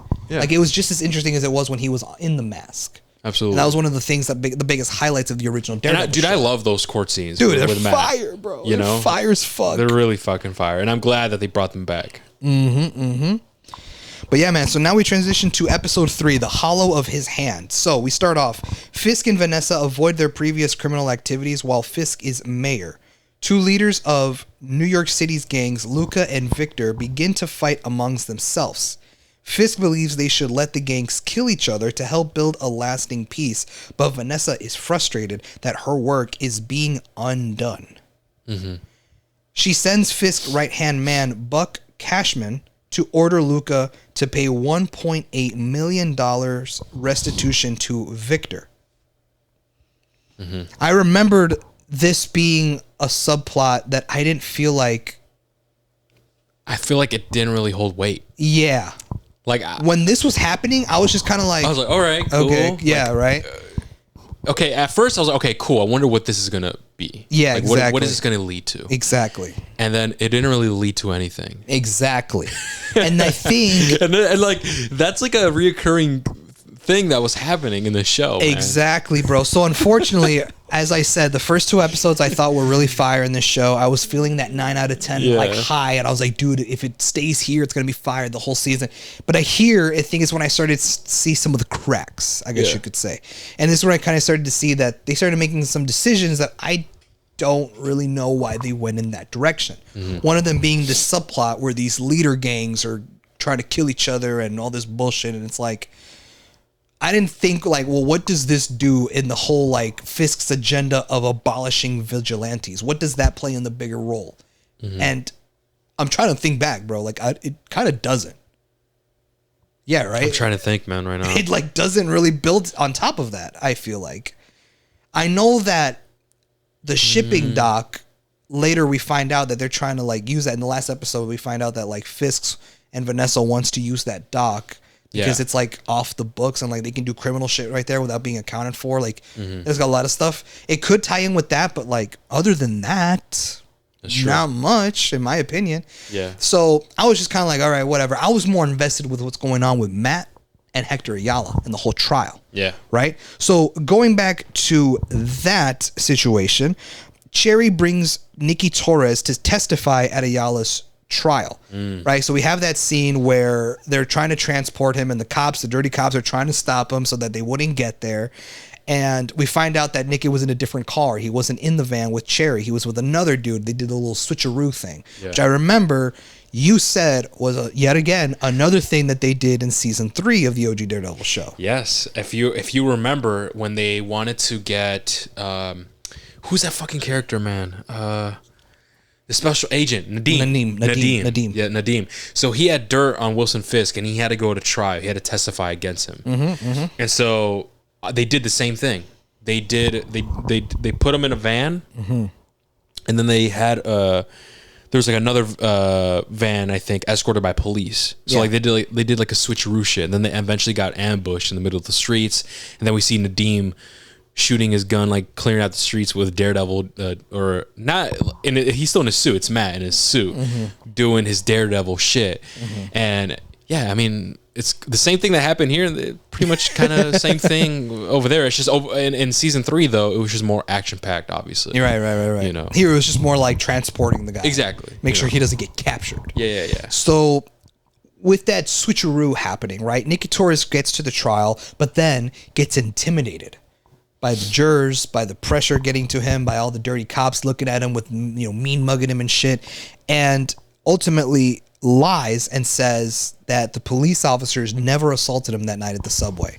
Dude, that was so frustrating. I fucking hated that scene, bro. I was like, oh my God, fuck this guy. I wish he died. Yeah. Yeah, it reminded me of that same incident in season 3. Once they actually get in the Deem there, they have the jury. I think what was it, man? They have a jury basically on lockdown, right? That was gonna actually, I think, say that Wilson Fisk was guilty or something. Yeah. But before that happened, one of the jurors stood up and was talking to the rest of the jurors and saying, "I'm sorry, guys, but they're making me do this," and started listing out everyone's names and like where they lived. And then Foggy, I remember Foggy was like, "Yeah, we did it, guys. Hell yeah!" And Matt's like, "Wait, hold on." And he's listening. He's doing his Daredevil shit. Like, no way. Fisk got to the jury. Fisk got to the jurors. And I thought that was like another frustrating moment because you're thinking, "Oh yes, hell yeah, we're finally getting it." But then the jurors got scared shitless, and they're like, "Yeah, no, we're not doing this." And that was like super frustrating, and definitely reminded me of back at season 3. Yeah, man. But yeah, the same situation here. It was like frustrating. I was like, damn it, man. Yeah, man. Fuck you, man. So with that, Kirsten and Matt were obviously very frustrated because Nicky Torres lied. He didn't tell the truth. Therefore, Ayala still looks guilty. So with no other options, Murdoch reveals Ayala's identity as the White Tiger in the courtroom. Yeah. He is criticized by the judge and district attorney Benjamin Hochberg for his hypocrisy. With new witness accounts and police records detailing Ayala's heroic deeds as White Tiger, Matt and Kirsten successfully convinced the jury to find Ayala not guilty. This was super cool, man. Yeah, man, like, it was really fire. This entire like court scene, like I feel like maybe some people would think it's boring. Yeah. I don't know. Me personally, I was just invested in the whole thing. I was like, loved dude, it. this is fucking fire. I love this shit. And it was super cool seeing Matt, I guess, support him and like bringing up what are they called? People who people that Witnesses. Is it witnesses? Isn't there like another fancy lawyer term? I don't fucking know. I don't know, but yeah, sure, witnesses or something, or that. I forgot. You know what I'm talking about? No, I know what you're talking about. I'm trying to think. I'm Is like, it wait a minute. Testifiers? No. Testimony? No. No, it's not testimony. Fuck, I don't know, bitch. You know what I mean? Yeah. Matt brings in people to talk for White Tiger. It's basically saying, like, sharing their own stories with the White Tiger and like all the good that he's done, even like some cops and shit. And that was really powerful, really cool, especially when he was found not guilty and you see like Hector Ayala's like face of relief and like hugging Matt, and it was super fucking cool. Yeah, man. I liked it a lot. So, with that, we transition back to Wilson Fisk and an interview with Ben Urich's niece, right? Bibi Urich. In an interview with Bibi, Fisk denounces the trial's results and vows to uphold his anti-vigilante stance. So, because of that, he sees that Hector Ayala is found not guilty. Obviously, gets to Fisk, and he's like, "Fuck that, man. We're gonna double down on this anti-vigilante shit because I don't want none of this shit happening in my city." Yeah. And so, despite Matt's warning that Ayala should stop being White Tiger, Hector Ayala goes out on patrol as the White Tiger and is suddenly murdered. Dude. Gunshot to the head, literally out of nowhere. And in my opinion, bro, I was like, crazy as fuck, man. yeah, because he puts on the suit, he walks outside, and then he walks up this like walkway that like it leads like It's like an alleyway. It looked like an alley, right? Yeah. I was gonna say it looked like an alley, and then this dude comes out from the shadows, points a gun to his temple, boom, just shoots him in the head, and it happens so fast, super quick. And I'm just like, I remember being shocked because I was like, what the fuck? That's it? And then we see this dark figure, this person walk into the camera, and because of how the light is hitting him, we see the Punisher logo on his chest, which leads you to believe two things. One, Frank Castle killed him. Holy shit, Punisher. He killed Hector Ayala. And two, without a doubt, the next episode, we're going to see Punisher. Yeah. But before we get to that, I do want to say, I did feel like the way Hector went out was very fast. But I think when I saw it, I texted you right away. yep, you did. I'm like, dude, what is this, bro? I hated it. Dude. I did not like it, man. But I'm gonna let you say what you guys said. Well, I was just gonna say, I felt like it happened too fast, bro. I was like, damn, bro, like it was like he won his innocence. He was found not guilty, and then he just goes out a few minutes later. Like I barely had time to sit in this like relief. You know what I mean? Yeah. But again, this ties back to what I said earlier. Could it be that Camar de los Reyes passed away before he finished any of his scenes? Therefore, they couldn't film more scenes with him. I think that's a good guess, man. I think that's a really good guess. It could be. I more so thought that maybe it was planned to once again showcase that Kingpin no joke. That's true. You know what I mean? Because That's it true. happened super quick. That's and true. while it was happening, wasn't like Kingpin having his like speech or some shit? Yeah, his monologue. As he was saying, all that happened while he was speaking. So it's like, holy shit, Kingpin is really Kingpin. You know, he's not fucking around. Like he just killed a heroic vigilante. But on paper and like the way it played out, I could sense it. Like, okay, you know what? That makes sense. It's pretty cool. But then the nerdier side of me is like, come on, man.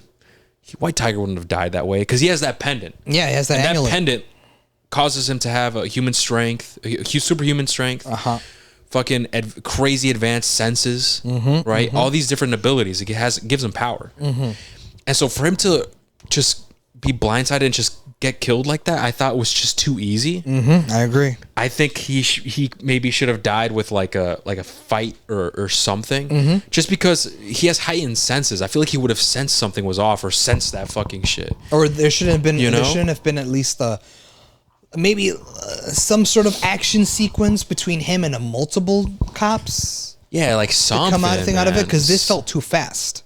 Yeah, And not only that, but this also brings up another issue that I have with the show. And that is that I've noticed that even though I mentioned this earlier, right? Daredevil Born Again originally was going to be 18 episodes long, and it was going to feel more episodic rather than story driven like seasons 1 through 3 of the OG show, correct? However, I do feel like this episodic layout of episodes is still kind of there in Daredevil. And I mean, I'll list out more examples as we get to the later episodes, but this is one of them. Yeah. Right? We Absolutely. see in the marketing, we see in the trailers, we see it in the marketing, we see people talk that a bunch of people are going to be in this show, one of which was White Tiger. And the only time we actually see White Tiger in action as the vigilante is the first episode, like in the intro, like the Josie's bar with Foggy and Karen. Like you see him on the screen. They're on the TV and he's like doing vigilante shit. The next time we see him is stories being told by the people who White Tiger saved throughout the years. We never really see him in action in real time. It's either seen on a news report or it's being talked about. Yeah. And then his storyline somewhat ends now at this episode 3, because he gets shot to the head and now he's dead. And it's like, in MCU canon, this is the last that we will see of White Tiger. And you know, fun fact, I think he's like the first ever like Marvel like Mexican hero or some shit. Is he? Let me see. Even more reason to get pissed. Like, what the fuck? But do you agree with what I'm saying, bro? I feel like, and this is not, and they don't just do this with this character. There are other instances later on in the show where I'm like, that felt episodic. Oh, he's dude. Puerto Rican, my bad. So Yeah, Puerto that's Rican, true. White Tiger was the first Latin American main character in the history of American comics and Marvel's first Hispanic superhero. So he goes way back. Oh, yeah. He's the first Hispanic hero, and damn, I know, man. They did him dirty, man. And then, and he But only, I think in the comics he dies too, though. oh, I'm sure he does. I'm sure it's lore accurate. Listen, I get it, guys. I'm sure it's lore accurate. He gets. I don't think he doesn't die like this, but he does get gunned down. Okay. But like he died like fighting type shit. Sure. It No, wasn't I like agree. this. No, like absolutely. Whoa. No, yeah, but my thing is, bro, it's like, well, now it's MCU canon, whether you like it or not. These 2 episodes 2 and 3 of Born Again, is the only screen time we will ever see of White Tiger. And it's like, with what he's shown in the trailers and like the significance that he was going to have in the show, made it seem like he was going to stick around. So what happened is so after in the comic books, after Hector died, the mantle was given to his sister, I think, in the comics. Right. So she became White Tiger. That's the new White Tiger now. And what I'm thinking is the next White Tiger is gonna be what was it, niece? His niece. Yeah. I have a feeling. Because in the start of episode 4, we actually get introduced to Angela Del Toro, which is Hector Ayala's niece. And I think she's going to become White Tiger. Now, I agree. In the future. No, sure, I agree with you, but it's just one of those things where it's like, damn, because like I actually looked up White Tiger, and like one of the well-known alter egos of White Tiger is Hector Ayala. It's like one of the most well-known Flashes is Barry Allen, but there is Wally West. Like Wally West is the Flash to a generation. Oh yeah, there's a generation where Wally West, where it's like Barry Allen is cool. Oh no, I get you. I grew up with Wally West. No, yeah, Hector Ayala, he's the OG. Right. Yeah. So it's like, damn, that's all we got from him. But at the same time, I need to like shut that voice in my head, because it's like, dude, but the actor passed, man. Like, what if they just couldn't film more scenes? That's true. I feel like it would be, in a sense, a disrespect to the legacy of this actor if they recasted him and refilmed all his scenes. Yeah. Especially after he passed. So a part of me is like, damn, man, like I wish we could have seen more White Tiger. This feels kind of episodic. Like, really? His story ends here? But another part of me is like, the actor did pass away 1 month before production on the show started, after the writer's strike had concluded. He died a month before the show started refilming after the strike. Do you think it would have been better if they handled his death differently? Like if he died a heroic way? I think it would have held more weight. I think so too. But it would have probably... Yeah, go ahead. I do agree with that. Absolutely, it would hold more weight, and I think I would have liked it like that too. But I understand why they did it the way they did, and that's to showcase that Kingpin's no fucking joke. Like it could just happen like that, right, instantly. So I definitely understand. It's one of those things where, like, okay, my logical side of my brain is like, yes, I get it. But then my other side of the brain is like, nah, like I want to see him die in a heroic way, you know? But I mean, that is the last we get of White Tiger. It ends with that shot of the Punisher logo on the dude's chest. We're like, oh shit, Punisher's going to be in the next episode. And I should tell you, bro, I was fucking hyped. I was hyped too. I'm like, dude, we're going to see. And I want to know why. Like, what the fuck, Punisher? What's going on, dude? Because we also get the bullet casing that has his fucking logo the on Punisher logo on Yeah. it. And it's like, whoa, what the fuck is going on here? So it's like, It's interesting. I knew we were going to see Punisher in the next episode. So fast forward the next week, right? We episode 4, Six Semper Sistema. So that is the name of the 4th episode. And I'm going to break down the synopsis of the episode. But just before I do want to say, I was kind of disappointed with this episode. You gotta refresh my memory. It's been a minute. Once you start reading it, maybe I'll. So, well, I'll give a quick rundown. I'll break it down, but like just really quick. The reason why it was so disappointing was because the last episode we see the Punisher kill Hector Ayala. You get the idea. Holy shit, we're gonna see the Punisher in the next episode. Like Frank Castle's coming back. John Bernthal. Holy shit. And then the episode gets here, and you watch it, and it's like 50 minutes long, right? The episode, and the Punisher only has one scene with Matt the entire episode. Yeah. And I'm like, interesting. 1 6-minute scene with Matt Murdock. Yes, I counted. So what happened in the other 44 minutes of the episode? Is this the bank one? No, this is the one where he deals with that one guy that was stealing food from that market. Remember, then Matt goes and rizzes up that attorney chick to try to give him a lesser sentence. Yeah. So we're led to believe, oh shit, we're going to see Frank Castle. It's lit. And he's in it for one scene, but the rest of the episode is focusing on side plot shit. It was more, that scene was like, hey, bro, did you do this? No, it wasn't me. I bet. Like, yes. He left. Yes, bro. So much for That's literally what the season, bro, episode, scene was. So much for 8 days of hype. Like, oh shit, we're going to see Punisher the next episode. Bitch, he only like, has yo, bro, 6. did you do this? No, it wasn't me, bro. It's just wannabes. Oh, bet. And he leaves. All right. Like, that's what the scene was, bro. And it's that's like, what it was. But dude, like, I was legit with the mindset of like, we're gonna see him. Oh yeah, me and too. like, and here's the thing. And I was already like, I was theorizing, right? HRV theory mode. I was like, what if Daredevil, like, what if Matt confronts him? He goes, no, that's not me. Like, it's probably those dirty cops. Because remember, we see the tattoos of the Punisher logo on a bunch of these cops. So what if, right? I'm theorizing. What if Frank Castle's like, you know what, bro? Nah, like, that's not me. There's people out there. Like, I don't know what they're doing with my logo, with my shit, but that's not me. I didn't do that. And you know what? I don't fuck with that either. Like, why are they, jocking my shit? Like, no, fuck that. Let's go stop them. And I thought it would be another Daredevil Punisher team up duo like we saw in season 2, where they go and maybe hunt down these dirty cops. I don't know, something. more than just 5 minutes of screen time in a 50-minute long episode. Yeah. So this episode, unfortunately for me, was disappointing because that scene happens in the second half of the episode, and the rest of the episode focus on a whole lot of fucking nothing, dude. And that's what made this episode disappointing. I'm gonna be honest with you. I forgot. Can No, you, I got you. I'm gonna read the synopsis now. maybe that's why I forgot, because nothing was happening. Like, it was just filler, bro. more filler. No, absolutely. And unfortunately, guys, as much as like I was looking forward to Born Again, as much as I love the OG Daredevil show, like, trust me, it hurts me to admit that this show had flaws, because I wanted this show to be perfect. I mean, hell, it's a continuation of the Netflix Daredevil. I wanted this to be another 10. You know, I was generous giving the first 2 episodes a 9, and I was on that high, and I'm like, hey, if it stays here, it might be a 9 out of 10 show, could be a 10 out of 10 show. But now, as we're getting further into the episodes, I'm like, things are starting to get kind of messy. Yeah. So it hurts for me to admit, like, fuck, this show wasn't as good as I had hoped. Dude, and this is just what we have to confront. There was one episode I saw, and I immediately messaged you. I'm like, yo, Hop, what the fuck is going on? I'm like, what is going on right now? Yes, bro. You were like, hey, so like, where's this going? And it's like, and it's like, yeah, bro, I'm with you there.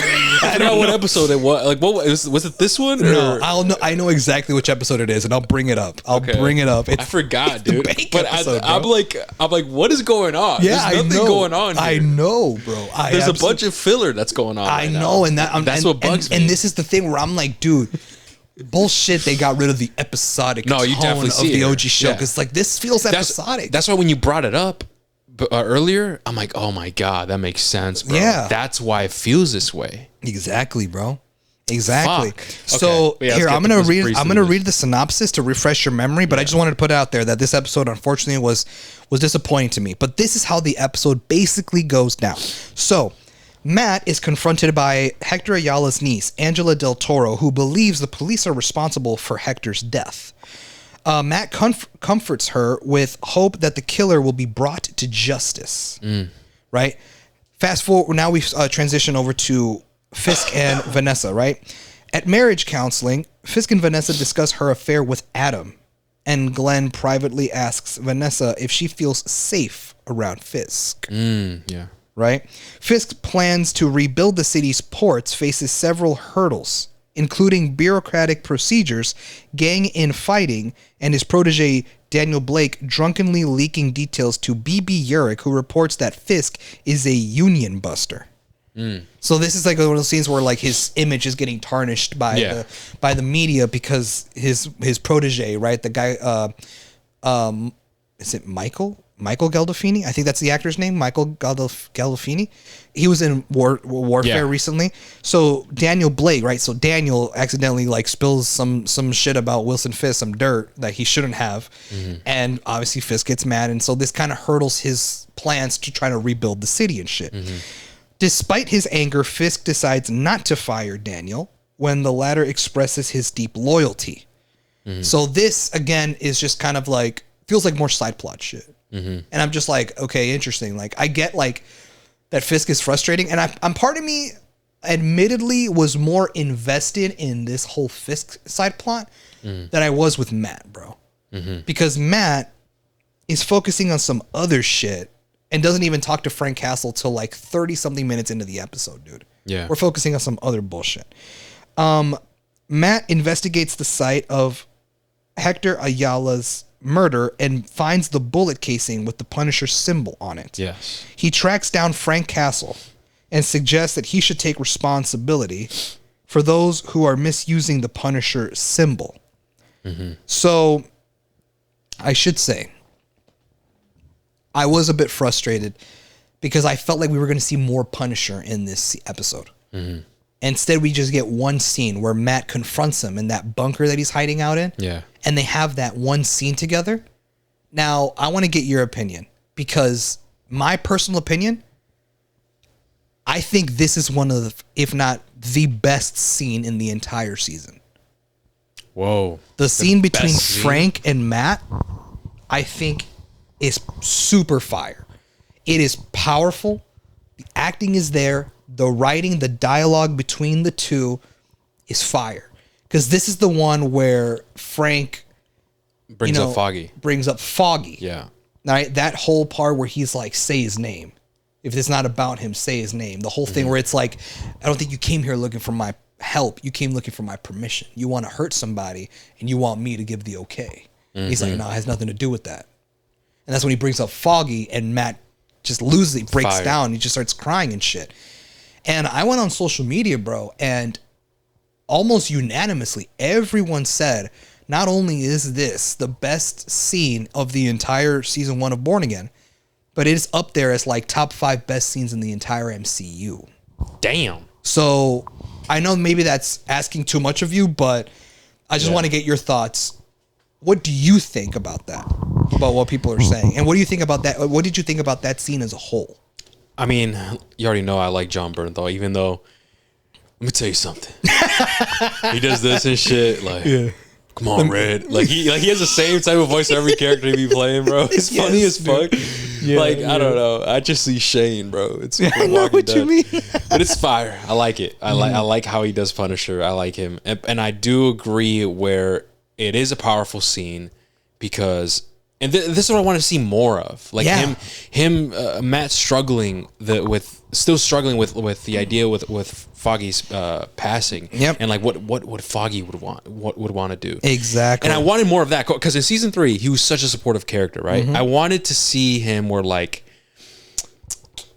where Matt wanted to do some terrible things, right? But then he remembers about Foggy. He's like, no, Foggy wouldn't want this. Like some reflection. I wanted more like that. I agree. So once we actually started getting a glimpse of that here, because it's been a while, man, from fucking from the first episode till here, I think this is probably the first time that we've gotten that type of mini reflection where like, okay, Foggy's being brought up again. Because the entire time I'm like, okay, everything's progressing. So there's a little filler here and there, but where the fuck is Foggy? I get it's been a whole year, but still, I don't think it should, like, Foggy should still be an important aspect that leads to Matt's like redemption or whatever, you know? So I was happy that he was brought up here because I'm like, okay, bet Foggy's not completely gone. He's not completely wasted. Okay, I was expecting that we're gonna get more of this, but obviously we don't, which that's another criticism that I have. We'll get into that in a bit. But overall, yeah, man, I really enjoyed it, man. Especially because the way like Matt displays his emotions, like it's not about him. Then you see him breaking down, like, oh, I miss him. And it's like, dude, there's so many. It's like I miss him too. No, man. yeah, it definitely hits hard, and like the dialogue, bro, was all there. I was invested start to finish. I'm not gonna lie. Yeah, go ahead, y'all. Flame me. I don't care. Y'all gonna make fun of me. What? I rewound that scene 3 times. What? I'm not lying. You rewind it, bro? I was like, that was fire. Let me look at that again, dude. 3 times. 3 times. It's fire, bro. I don't know how, like, it's lit.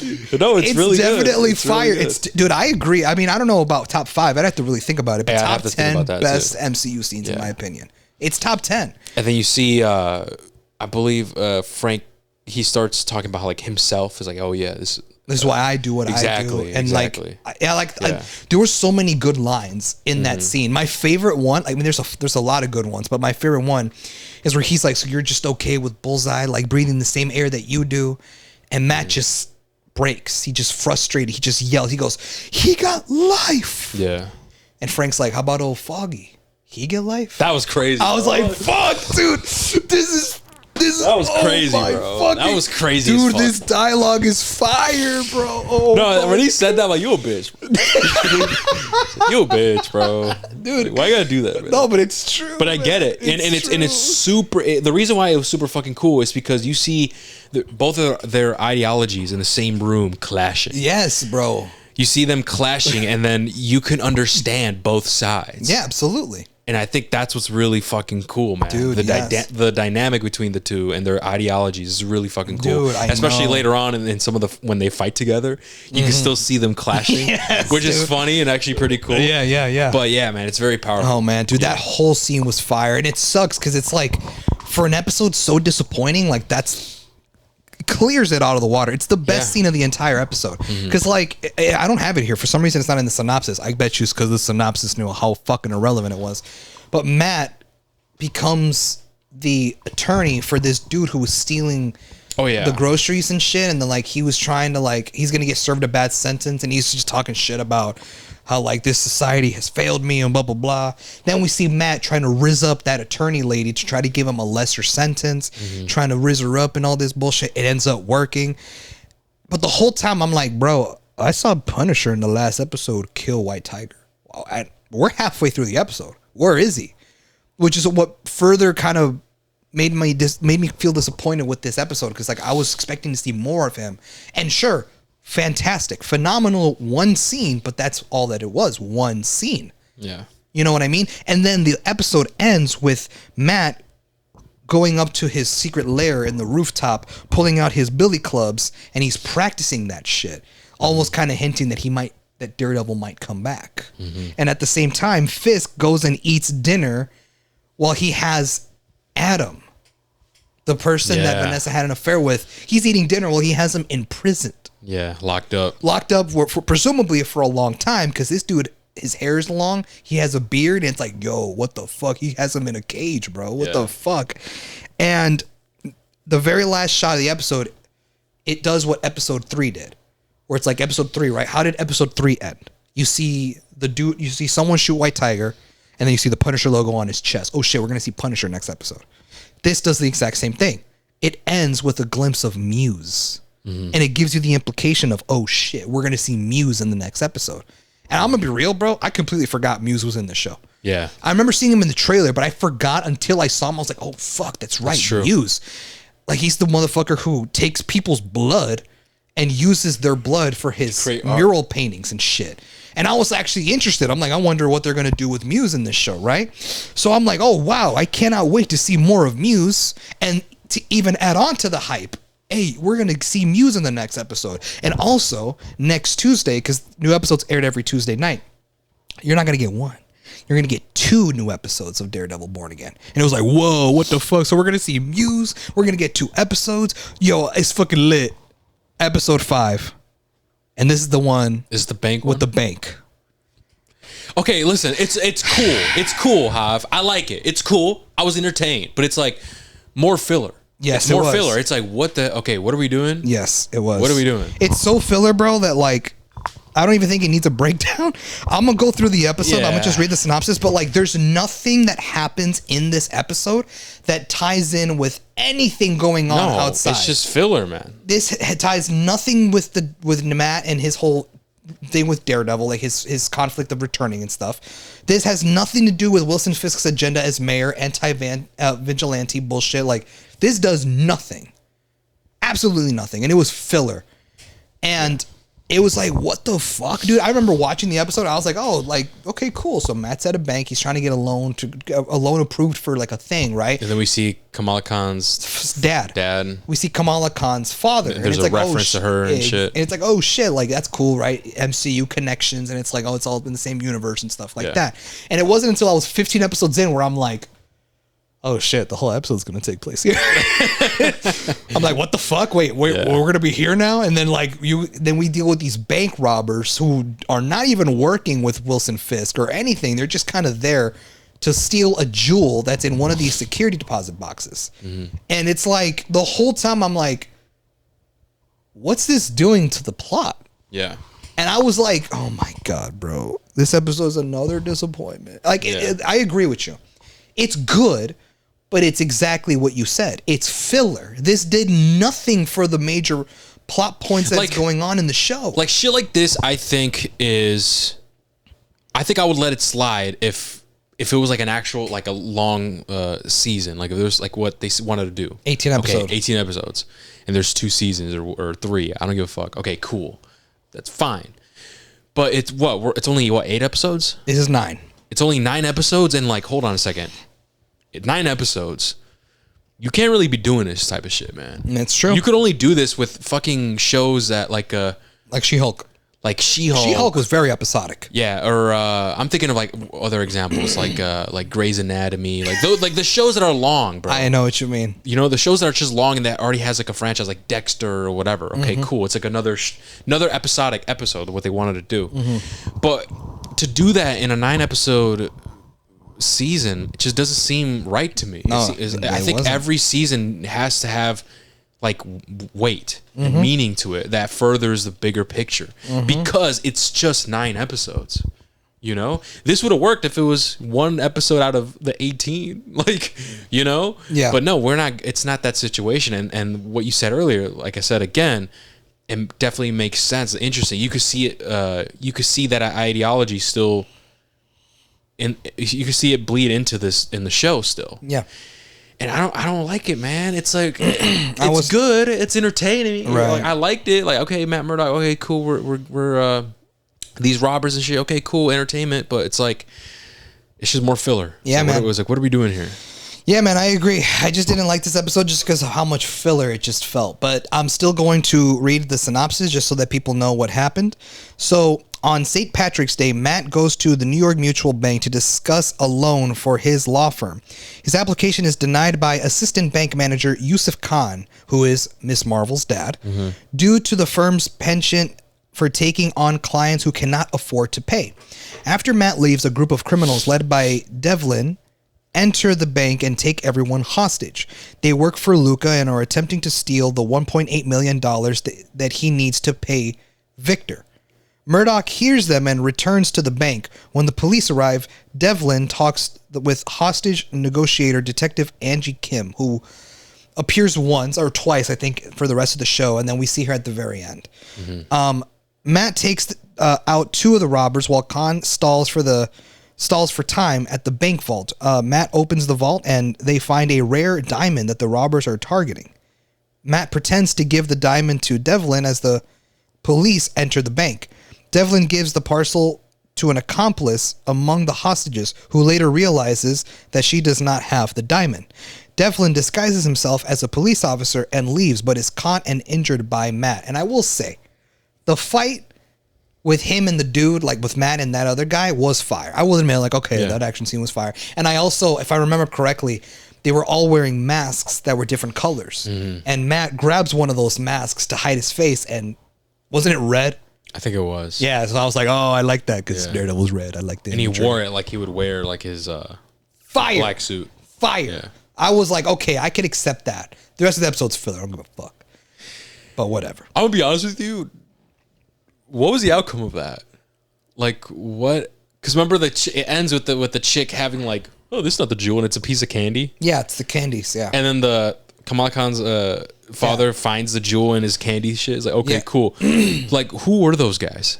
Do we ever find out? So, you remember how Vanessa Fisk told one of the gang leaders to pay the other dude $1.8 million? Yeah. So that group worked for him. Oh. And they're trying to get that jewel because that jewel was worth about that much or more. And they were going to trade it in for money to pay it off. Yeah. Per Vanessa Fisk's, what she told him to do. And while I get it, it does somewhat tie into the But like an greater plot. entire episode? An entire episode dedicated to side characters and Kamala Khan's dad, and all in this bank. It's an entire episode. It's just not.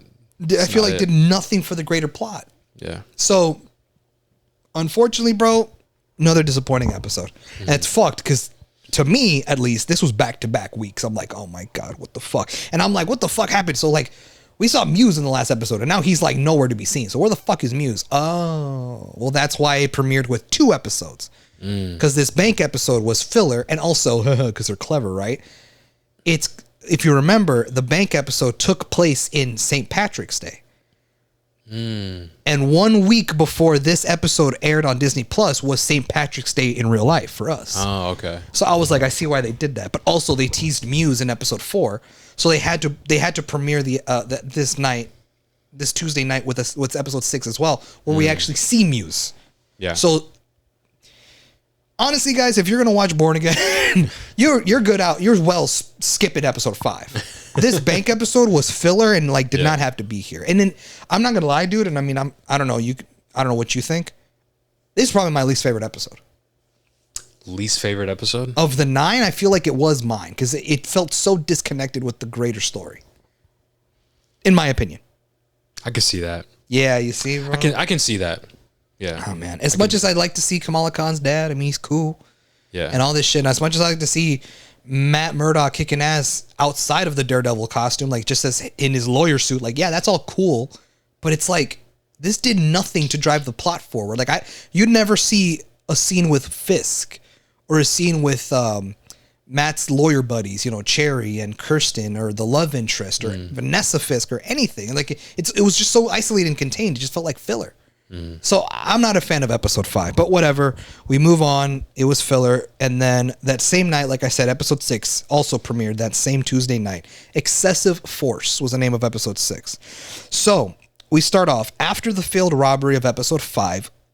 Luca visits Fisk and refuses to pay the $1.8 million to Victor. Fisk raises the amount to $2.8 million and gives Luca a week to pay it. He then learns from the city's sanitation department that Muse is using human blood in his street art. And this is like when I'm starting to see like, okay, we're going to start diving deep into Muse's character, and we're going to start seeing more of him. Because I don't know too much about him in the comics, bro. I know that this is something that he does. Yeah. I also know he's an Inhuman. In the comics. Inhuman? I looked it up, and it's like, oh shit, he's Inhuman. But like here, he just seems like a deranged dude. Well, in the comics, I don't know about the Inhuman part. He might be, if you said you looked it up, but he's just another, like, he's another villain that Daredevil fights, but he's like a more street level villain because he's like a serial killer. Right. Basically what he does here. Yeah. That's what he does. That's literally what he does. You know? Yeah. That's all, like, I really know. He's like a B-list, maybe C-list character, bro, if I'm going to be real. That's why his story was pretty short too. Yeah, bro. Once again, with the whole episodic feel and how characters don't stick around, just like White Tiger, just like Punisher, just like this. I think it was that episode where I asked you, "Yo, bro, what's going on right now?" Yes, because I'm like, okay, Muse is he going to be a bigger part of the story? Right. Okay, new villain. Right. Fine. Because I'm thinking, okay, Bullseye's gone. Right. He's gone. They got rid of him the first episode. I thought of it like, okay, Bullseye was like one of the main villains in season 3 of Daredevil, right? So I'm thinking, okay, season 1 they did what they had to do to, I guess, progress the story forward with killing Foggy, and that's gonna affect Matt's like character, right? Cool. And they put him in jail that same episode, so cool. They're just tying up loose ends. All right, hey, we dealt with Bullseye, so you guys can't say nothing. He's just we finally dealt with him. So I'm not thinking about Bullseye anymore. I'm thinking, okay, he's done. Right. His story's done. That's how I was. Now we're getting into Muse. Let's get into Muse. All right, bet. Muse is kind of interesting. I wonder how he's going to play a bigger role. He doesn't. No, he doesn't. And it's just like another episodic thing. It's like... Yeah. And I think that's the episode where I messaged you. Like, yo, Hop, so like, what's going on right now? Like, what is this leading up to? Right. Because so far, these episodes aren't leading up to shit, man. Exactly. You know?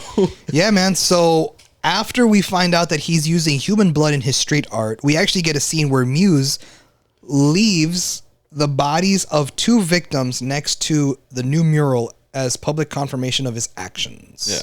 Fisk learns of this during a fundraiser with the city's elites, including socialite Jack Dukunse. I know I'm mispronouncing that, but it's the guy who played Swordsman in the Hawkeye show. Oh, yeah, he comes back, right? So we know that's he's also Lalo from Better Call Saul. Oh, okay. I don't know if you remember. Yeah, that's for the guy from Better Call Saul too. He's a Lalo Salamanca. Oh, okay. He plays Swordsman as well.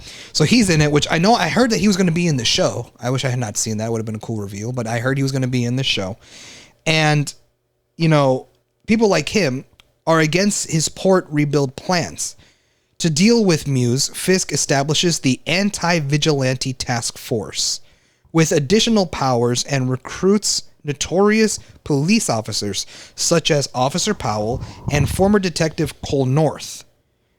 No, that's actually, yeah. That's crazy what he's doing. He's like, no body cams. He's hiring dirty cops, man. Yeah, yeah. He looked at the files like, hey, we noticed that.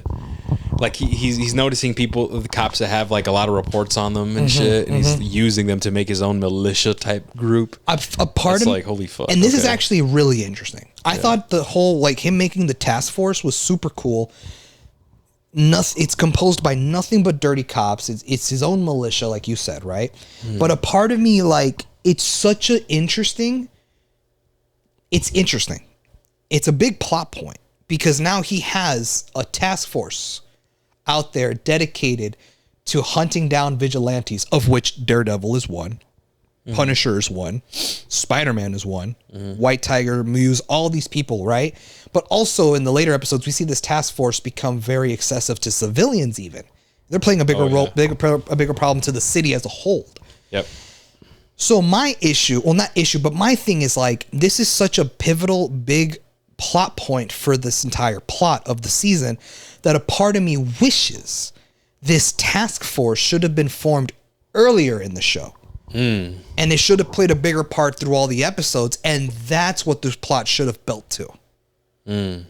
Like, I feel like, imagine if Wilson Fisk created the task force at the end of episode 1 or like episode 2. And then it's no longer, oh, Punisher wannabes shot Hector Ayala. The task force did. Because they got established in the episode. I see what you're saying. That'd be cool. The task force were the ones that pressured Nikki Torres to lie at the testimony.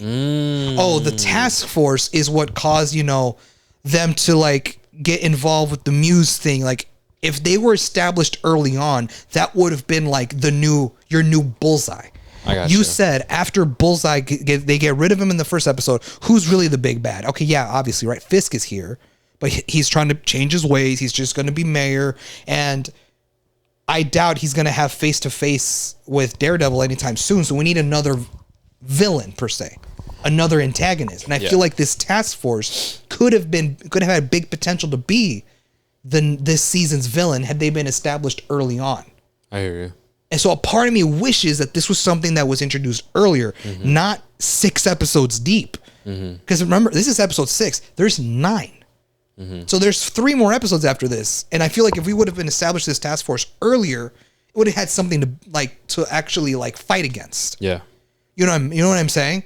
It would have caused a bigger problem. It would have caused Matt to be like, damn, none of our trials are going the way as planned because this fucking task force keeps getting in the way. And it's all Fisk, and it's that fucking task force, and blah, blah, blah. And I feel like if they were established earlier in the show, bro, it would have given the plot of the entire season much more depth. Yeah. But what do you think? I don't know. What do you think? I think it would have been definitely more interesting. Yeah. I could definitely see that. Because I feel like it would have been more interesting if it was like, oh, damn, dude, Fisk's task force killed Hector Ayala. Not just dirty cops rocking the Punisher logo, the fanboys, as Punisher calls them, right? Yeah. Would have held more weight. And that scene would have been the first big scene where it's like, oh, this task force is actually bad news. This is why we need to stop them. And then later on, we see them do other shit that they should have done, and it's like, yeah, this task force is bad news. Like, we need to stop them as soon as possible. Had they been established earlier, but they weren't. That would have been interesting. I feel like it was missed opportunity. They should have done that. So now, going forward, my hope is that when we get season 2 of Daredevil next year, which is confirmed to come out next year, they're filming right now, this new season. I just hope the task force plays a bigger role in the corruption of the city and their excessive ways of bringing the law, how we saw in the last episode of Born Again, how they're mistreating the civilians, even not just vigilantes, just people who are robbing stuff and just civilians who are not complying, shit like that, right? So I just hope that season 2 focuses more on the task force being a bigger problem. Yeah. You know what I mean? I would have liked to have seen it here, but hey, it is what it is. I think that would have been interesting. It is what it is, bro. Angela believes that Ayala was investigating Muse before his death and asks Matt to continue his work. When Matt refuses, she goes herself and is abducted by Muse. And I remember being like, I don't know why, bro, something about seeing an innocent kid. I know she's not a kid, but she's young enough. Teen or something. Yeah, she's pretty young. Definitely not as old as all of our other actors. Not as old as Hector, Kirsten, Matt, any of them. So comparatively, she's young. She's more of a kid in a sense. She's younger than everyone else. And so I feel like when I saw her get abducted, I'm like, oh, this is going to be the thing that brings Daredevil back. Because he's going to be like, I can't let some kid die on my watch. That's true, especially when he feels responsible for the death of Foggy, I feel like. No, yeah, and because she's the niece of Hector Ayala, and Matt has built a connection with Hector Ayala and that whole situation. So yeah. So when I saw her get abducted, I'm like, oh shit, he's coming back, right? And sure enough, when he learns about her disappearance, because Hector's wife calls him, just like, Mr. Murdoch, I don't know where Angela is. She hasn't come home, and blah blah blah. And he's like, fuck, she went to go pursue Muse by herself. And so what he does is he picks up the phone and he calls 911 and he puts the phone up, and then he just slowly puts the phone down, and he says, fuck it, and goes up to his lair and he suits up. And I'm not gonna lie, bro, I was really excited for this scene because I was like, oh shit, Daredevil's coming back, right? And I feel like Matt finally embracing Daredevil again, him coming back, putting on the suit again, the way that it was edited, it happened way too fucking fast. Yeah. And this is a conversation that we actually had off pod a few weeks ago. But I want to bring it up because now it's on tape and I want people to hear kind of what we felt. Me personally, bro, as much as I liked seeing Matt come back as Daredevil, I feel like the way they did it in the show, and maybe it was just the editing or something, it just happened way too fucking fast for me, bro. Because Matt literally goes, fuck it. Goes to the roof, goes into his secret lair. And literally, if you go back and watch the show, it happens just like this. He opens the secret door to his lair, right? He walks into the lair, and the next shot, the next cut, is CGI Daredevil costumed Matt running along the rooftops. And I'm like, and it felt jarring to me. I was like, whoa, what the fuck? He's already suited up and he's running? A part of me, I don't want to be that guy, but I have to in order to really establish my point. A part of me was like, they wouldn't have done that in the OG show. You know, comparing it to the OG Daredevil. Because I know, bro, the OG show would not have done it like that. The OG show probably would have let the audience marinate more in the scene of him being born again. The way that I envisioned it in my mind, how it should have went down, is him going up to his lair and the door opens and you see him walk in. Maybe there's a shot of like his arsenal on the wall. You see the shot of all the different helmets on that stand. Maybe you see like him looking at the suits and like contemplating if he wants to put it on. The Daredevil theme starts to play in the background. He has a little piece of paper with Foggy's name on it with like a prayer Braille. on it. Well, the thing that he like prays Braille, every day. Maybe a shot of him holding that in his hand and like kind of rubbing it with his thumb, kind of like contemplating like, should I do this? Should I not? No words are being spoken. It's all visual, but you know this is the conflict in his head. And eventually he decides that it's time to come back. And we have a suit up montage where he's putting on the suit. He puts on the gloves. He grabs his weapons. He puts it in his holster and he puts on the mask as the Daredevil theme is building. And then he walks out and we see him in the red suit and then runs along the rooftop to pursue Muse. In my mind, I feel like if it was much more dramatically shown that way, that scene would have hit so much harder. Yeah. The way it went down in the show happened. It fucking zoomed, bro. It happened way too fast. And it was just jarring because I'm like, damn, like I didn't, this is Daredevil Born Again. And the way that it was shown in the show, I didn't feel like he was born again. Yeah. Bro just kind of showed up. bro just kind of, can I join a party? And like joined. It literally felt like he spawned. Yeah. Like just wasn't there 1 second, next second, oh, there you are. Motherfucker just spawned onto the scene. I didn't feel like he was actually born again. And there should have been a scene where we saw him like suiting up or something to kind of build the anticipation of like, oh shit, he's doing it. No, yeah. I agree. Yeah, and man. I agree. That's something that that we did talk about before, or like even off the pod. Maybe a scene of him, you know how he tried calling like 911? Maybe he tries again. And he tries again. No one's picking up, and he's getting frustrated. And he's like, "Man, fuck!" And he slams it. And then he has a moment to himself, and that's when he goes into his lair, and everything goes down like the way you said it. And also, maybe have like a visual frustration where maybe he just. I want to see like visible like frustration where maybe he slams his hand on his table or something, holding the picture with Foggy and like feeling the braille on it and contemplating, because this is the part where I thought of, okay, man, I feel like Foggy just kind of died for no reason, man. It's because we don't really get shit like that. Like I want him to struggle with wanting to come back, because it's like, it's because he knew that Foggy was not really a fan of when Daredevil, when Matt wanted to do like his own things and not going by the book and shit. Right. So it's that inner struggle with Matt of and his faith, really, of him actually being his own, serving his own justice, basically. Right. Because when the justice system is out here fucked up and it's not working, it's being overrun. But he could have had that struggle with, dang, like Foggy, would Foggy approve of this? Would he have want this? Mm-hmm. And I just wanted more. Of that, dude. More Foggy still clouding his mind, and that's him struggling with the thought of him returning as Daredevil, and having Foggy clouding his mind, and really, it's just, I don't know how else to explain it, man. Season 3 of Daredevil, I don't know if you remember. Do you remember when the way he was struggling, returning as Daredevil, and kind of saying, man, Matt? Yeah. Yes, I do.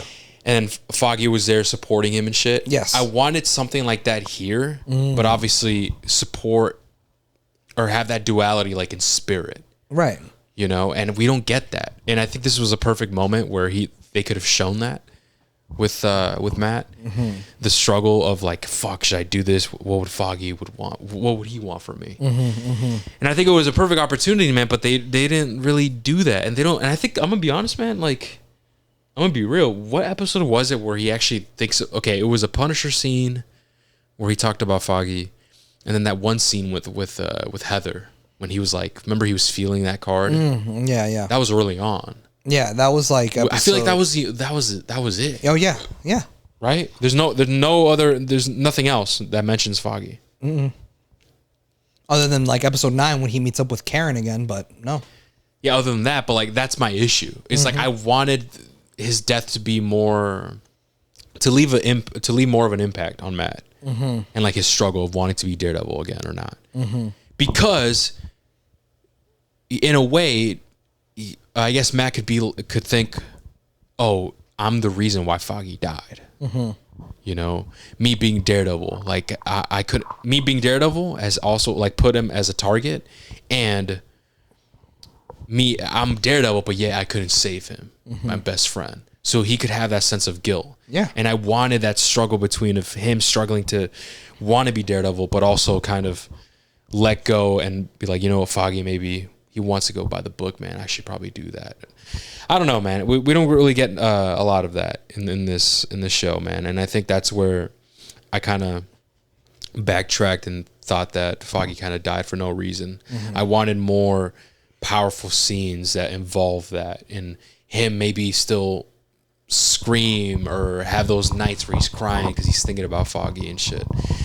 But no, we don't get any of that, man. No, we don't get any of that, and we don't get that struggle.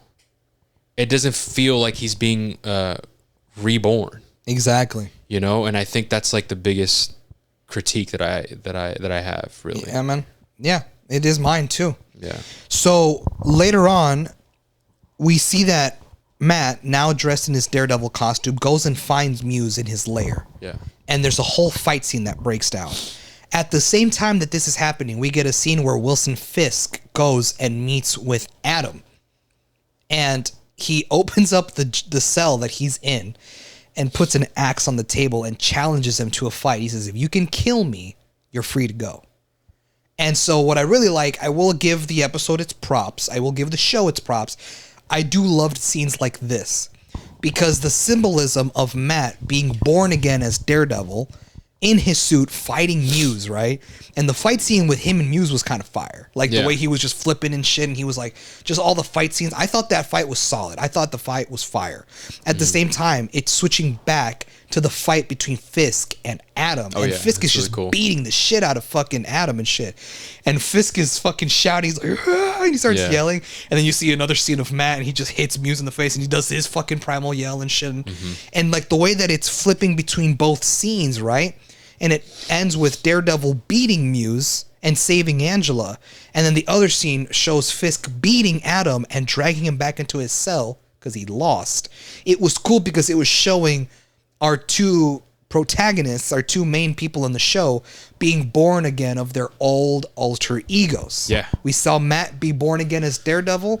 We see Fisk coming back as Kingpin. Yeah. And I do like the duality scene. I'm like, this scene's fire. They're going back and forth, yeah. I thought that was the way the show ended here was fire. I'm like, okay, despite my ups and downs, this show has gems. It has its moments, dude. For It sure. has its Absolutely. It has its shit, dude. And I think my biggest issue is that there's filler and it feels like nothing is really progressing. yeah, I think know that's what like you my mean. biggest issue, my biggest flaw. My only to be hope, honest. dude, is like I said, I hope that episode 2 just focuses up, dude. Makes it more linear, not a lot of filler.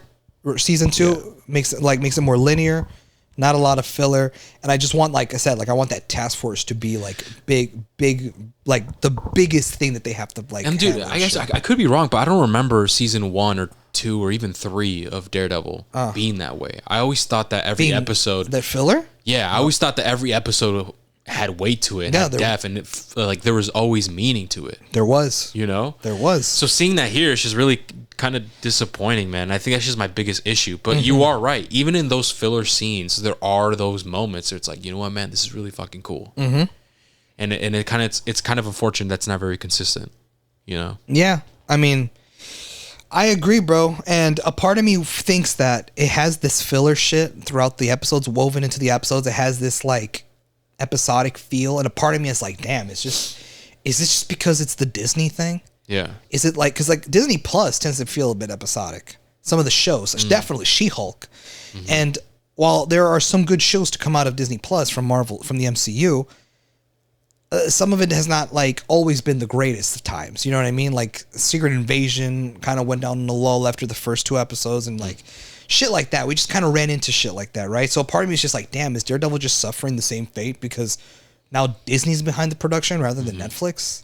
But dude, up to this point, I gotta say, even though we're like discussing, oh yeah, it's kind of filler, whatever, I still think it's great compared to the shit we got before. Oh no, yeah. You know what I mean? So like that still says something. No, yeah. Because even though like there's filler and like okay, whatever, I still think the writing is still there, the fighting or the action scenes, the dialogue, the cinematography. I still think it's there and actually better than other shit that we've gotten in the MCU. Right. You know what I agree.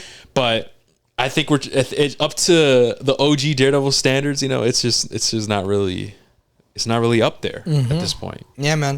But that's how the episode ends. So now we're on to episode 7, Art for Art's Sake. Yeah. All right, so a recuperating Angela tells the police that Daredevil saved her and directs them to Muse's lair. Kim reports to Fisk, who is angry that Daredevil has returned, that the primary suspect for Muse is a troubled young man named Bastian Cooper. Luca asks Vanessa to return to her criminal activities behind Fisk's back. In a session with Heather Glenn, Bastian thanks her for helping him to embrace his true identity. She realizes he is Muse, and Bastian knocks her unconscious. Matt and the Anti-Vigilante Task Force separately find paintings of Heather Glenn in Muse's lair, and they go to save her. And that's the scene where we get Daredevil breaking into the office and fighting off Muse so that he won't kill his love interest, Heather Glenn. What did you think of the scene, the fight scene, like this up until now, like the episode where like Daredevil busts in and he fights with Muse? That whole like fight shit. From what I remember, I thought it was a little. I thought it was a bit weaker. Yeah, I agree. Do you agree? Yeah, the fights, like there's a little bit of fighting, but I thought it was just weaker compared to the other shit that we've seen. Yeah, it is. I agree. And they try to play it out because they say, we find out that Muse had like a black belt in like jujitsu or Something like that. Something like that. So it's like, that explains why he's able to fight. I get it. I don't know if it's like that in the comics. I don't know about the character too much. Right. But okay, that makes sense. But either way, it felt weaker compared to the other shit we've seen. Now I was like, oh no. I'm like, and then it ends with him being gunned down by Heather. No, I think that's where I messaged you, bro. I think at that moment is when I messaged you, like, yo, bro, what the fuck is going on right now? Because he just got introduced and he died the next episode. Seems like a running theme, huh? Yeah, it seems like same thing with White Tiger and everything. It's like, what's going on? Because I thought Muse was going to be like play a bigger role. Mm-hmm. Maybe the new Bullseye, or I don't know. Maybe something that's gonna that maybe Kingpin was gonna use or some shit. I don't know, man. Something. I was expecting more. Exactly. Okay, now ready? Back to the point that I made earlier, where they should have established the task force earlier. Wouldn't it have been better if we knew that the task force were targeting Muse from early on? You know, wouldn't it have been better if the task force, like, wouldn't it be better if Matt contemplating that he should come back as Daredevil, one of the things he's contemplating is fuck, but the task force is going to be on my ass. That's true. That would have been, yeah, that's cool. Like, they already killed White Tiger. And then, like, wouldn't it be better if the task force killed Muse instead of Heather? Because later on, Fisk does press, and he tells them that, oh, the task force did it. Yeah. Like, he lies about it. But a part of me would have been like, it'd have been fire if they actually did. Because, again, it would have built the bigger thing of, like, the task force is the real issue. Yeah. They're the real bad guys here. They are beginning to wipe out vigilantes off the planet. Like, they're just murdering them in cold blood. And now Matt is back as Daredevil. He's now a target. And if Frank comes out, he's a target as well. We know Spider-Man's in this universe, but he obviously never makes an appearance, but he's out there somewhere. It just would have been a whole better thing if they were introduced early on. I see what you're saying. I think that would have been pretty interesting dynamic, is if the task force was involved early on and they were just hunting down vigilantes. You know, I think that would have been interesting. One thing for sure is that now that we're talking about like the press situation about Wilson Fisk lying and stuff, what I do like about this season is how politics are brought up, the fictional politics, and how Wilson Fisk is kind of manipulating people by either like threatening them or by money, and I kind of like that aspect. No, I love that. And all right, guys, we are back. We had to take a quick little break. So as I was saying, later on in the episode, we see that Fisk takes credit for murdering Muse. Like the task force were the ones that killed him. In my opinion, I think it should have actually happened that way, but whatever. Fuck it, we move. And after that, he publicly declares them to be the real heroes, which would have been so much fire if they actually killed Muse, but whatever. Daniel Blake threatens BB Urich into removing eyewitness mentions of Daredevil's involvement in the incident from her blog, because they don't want to think that Daredevil is out there really saving the day, that it's actually them and shit, which only goes back to you talking about like how he's really good at using the corruption of politics and stuff to his advantage and stuff. That aspect I really like. So this is just further him doing the same thing, but now he's got his apprentice, his like protege Daniel, to do this shit for him now, which is really interesting. A recovering Heather tells Matt that she heard Daredevil say her name. Oh, yeah. You remember that? I remember that. I was like, oh, fuck, bro. And then after that, Vanessa seemingly sends Luca to a restaurant to kill Fisk, but this is a trap, and Cashman kills Luca. Dude, that shit was so fire. I ain't gonna lie. Okay, actually, speaking with Heather, so at that conversation with Matt, Heather also was on the fence of not fucking with vigilantes. Do you remember that scene? Yes. It was kind of tense. It's like, no, I think he tried to. Matt was like, I think Daredevil tried to. He saved you. He tried to save you. He said, yeah, right. They're all the same. If you need a mask to hide your identity, you're a coward. Like something like that. Yeah, I remember. You know, so I thought that's pretty interesting. I thought that was cool. I wanted to see more of where that was going to lead to. And then with Vanessa trying to put on a hit, that's crazy, bro. No, that's crazy. And he was walking. It was the guy that was like. He was part of the task force. Oh no! No, it was that one dude. The new. It was the one dude with the that was like that owed money. The like 1.2 million. Well, that's the guy who went out to kill Fisk. Is that who you're talking about? Yeah. Oh, I thought you were talking about the guy that shot him. No. That guy that's the new Wesley, bro. That's the new. I was gonna just say that, bro. I was gonna say that. I'm like, dude, this just reminds me of Wesley. Yeah, he's the new Wesley, bro. I was just about to say that too. You took my line. Yeah, he's essentially the new Wesley. Yeah, bro. So that guy is coming in behind him, about to shoot him, and then the new Wesley kills him. That was cool as fuck. Dude, I feel like he's like, thank you. He's like eating and shit. He's like, thank you. And he just keeps eating. He doesn't even look around. He doesn't even look back, bro. He's like, just dude, eating. I was like, that was badass. And that was badass. And a part of me, when I saw that scene, I was like, bro, that gave me season 1 of Daredevil vibes. Yeah. Like, that gave me that gave me the same vibe as that shit, bro. For sure. Or season 3 of Daredevil. Yeah. One or 3, because I know 2 he was in prison and like it dealt with Punisher. Fisk wasn't a big thing. 1 and 3 of Daredevil. It gave me that vibe. I'm like, okay, again, ups and downs, but it has its gems, dude. No, and I like the theme of Wilson Fisk like also struggling, like Yeah.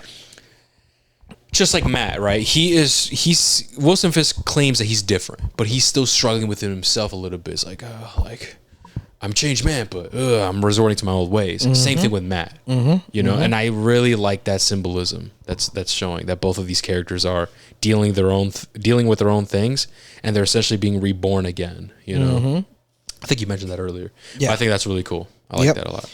And that's the end of the episode. So now we're moving on to the last 2 episodes of the show. So now episode 8, Isle of Joy. And going back to the issue you and I both have, where characters just kind of come and go, after we thought Bullseye was officially gone, we are now introduced to Bullseye again in the beginning of episode 8. So we get introduced to Dex, and he's moved from solitary confinement to Gen Pop on Fisk's orders, which is a Gen Pop. Isn't it like general public? Yeah, general population. It's which is when like he's just around the other inmates and shit like that, right? So I'm like, oh shit, we're gonna see more Bullseye, which I love Bullseye. I loved him in season 3, so I was excited to see more of him because he gave us a fucking badass intro all the way back in the first episode. And a part of me did feel like his absence, given that he had been gone for so long and now he's back for the 8th episode. He's been gone for 6 episodes in between. I would say the last 2 episodes is like where I got back into it. I did too. Into the show. I did too. Because at first, in the middle of it, I'm like, okay, this is cool, but what is going on here? Yeah. But then starting of episode 8 with Poindexter, I'm like, okay, shit's picking up now. I'm liking this. Shit starts to focus up. Exactly. Yeah. Okay. I'm glad we agree on that. So Fisk also reveals his imprisonment of Adam to Vanessa and watches as she kills him. Dude, that whole scene was fucking crazy. That was crazy, bro. Because he Wilson Fisk puts down a gun. Yeah, and gives. Isn't there something else too? Or was it just the gun? I think it was just the gun, if I remember correctly. Maybe I'm tweaking. And he offers her a choice. Exactly. Yeah. I believe the choice was shoot him or shoot me. Yeah, something like that. And obviously, she ends up shooting Adam in the head. That was crazy, bro. I know, bro. And then they end up kind of like making amends, and now they're back together officially now. No more marriage counseling, no more none of that, no more confliction. They are now officially back together, right? Fisk also promotes Blake to deputy mayor of communications and invites Heather Glenn to his black and white ball fundraiser. And this is when like Matt's like, Fisk is inviting you? How do you know Fisk? This whole time, he didn't know that Fisk and Vanessa were her clients for therapy. So he's like, how do you know Fisk? You shouldn't be getting involved with him, blah, blah, blah. And she's, again, on that whole agenda where she kind of doesn't like vigilantes either. She's also like, well, Fisk is doing a lot of good stuff for the city, Matt. Like, you're talking crazy, but she doesn't know. She doesn't know. And I like the scene where he's like pressing her with questions like, how did you get involved with Fisk? Like, you need to stay away from him. He's a fucking monster, blah, blah, blah. And she's not listening. Scenes like that, I'm like, oh shit. Like, this is starting to focus up now. Oh, yeah. This doesn't feel episodic anymore. I don't know what the fuck happened in the last 6 episodes. This is starting to feel like shit's picking up now. So I really liked that scene. Matt realizes that Fisk is Glenn's patient, further straining their relationship as he contests her anti-vigilante views. After this scene, Matt goes to Josie's bar, where Josie is still there. She still runs the bar. I mean, the bar's closed down. She retired and all that, but she's still there because it's like, I think it's also her house. Like, it's like one of those things where like the bar's on the bottom, but like the stairs lead up to those apartment buildings. Because that's how that fight scene happened in the bar and with Bullseye. So I believe she still lives there. And at Josie's bar, Matt learns that Foggy was celebrating an impending court win the night he died.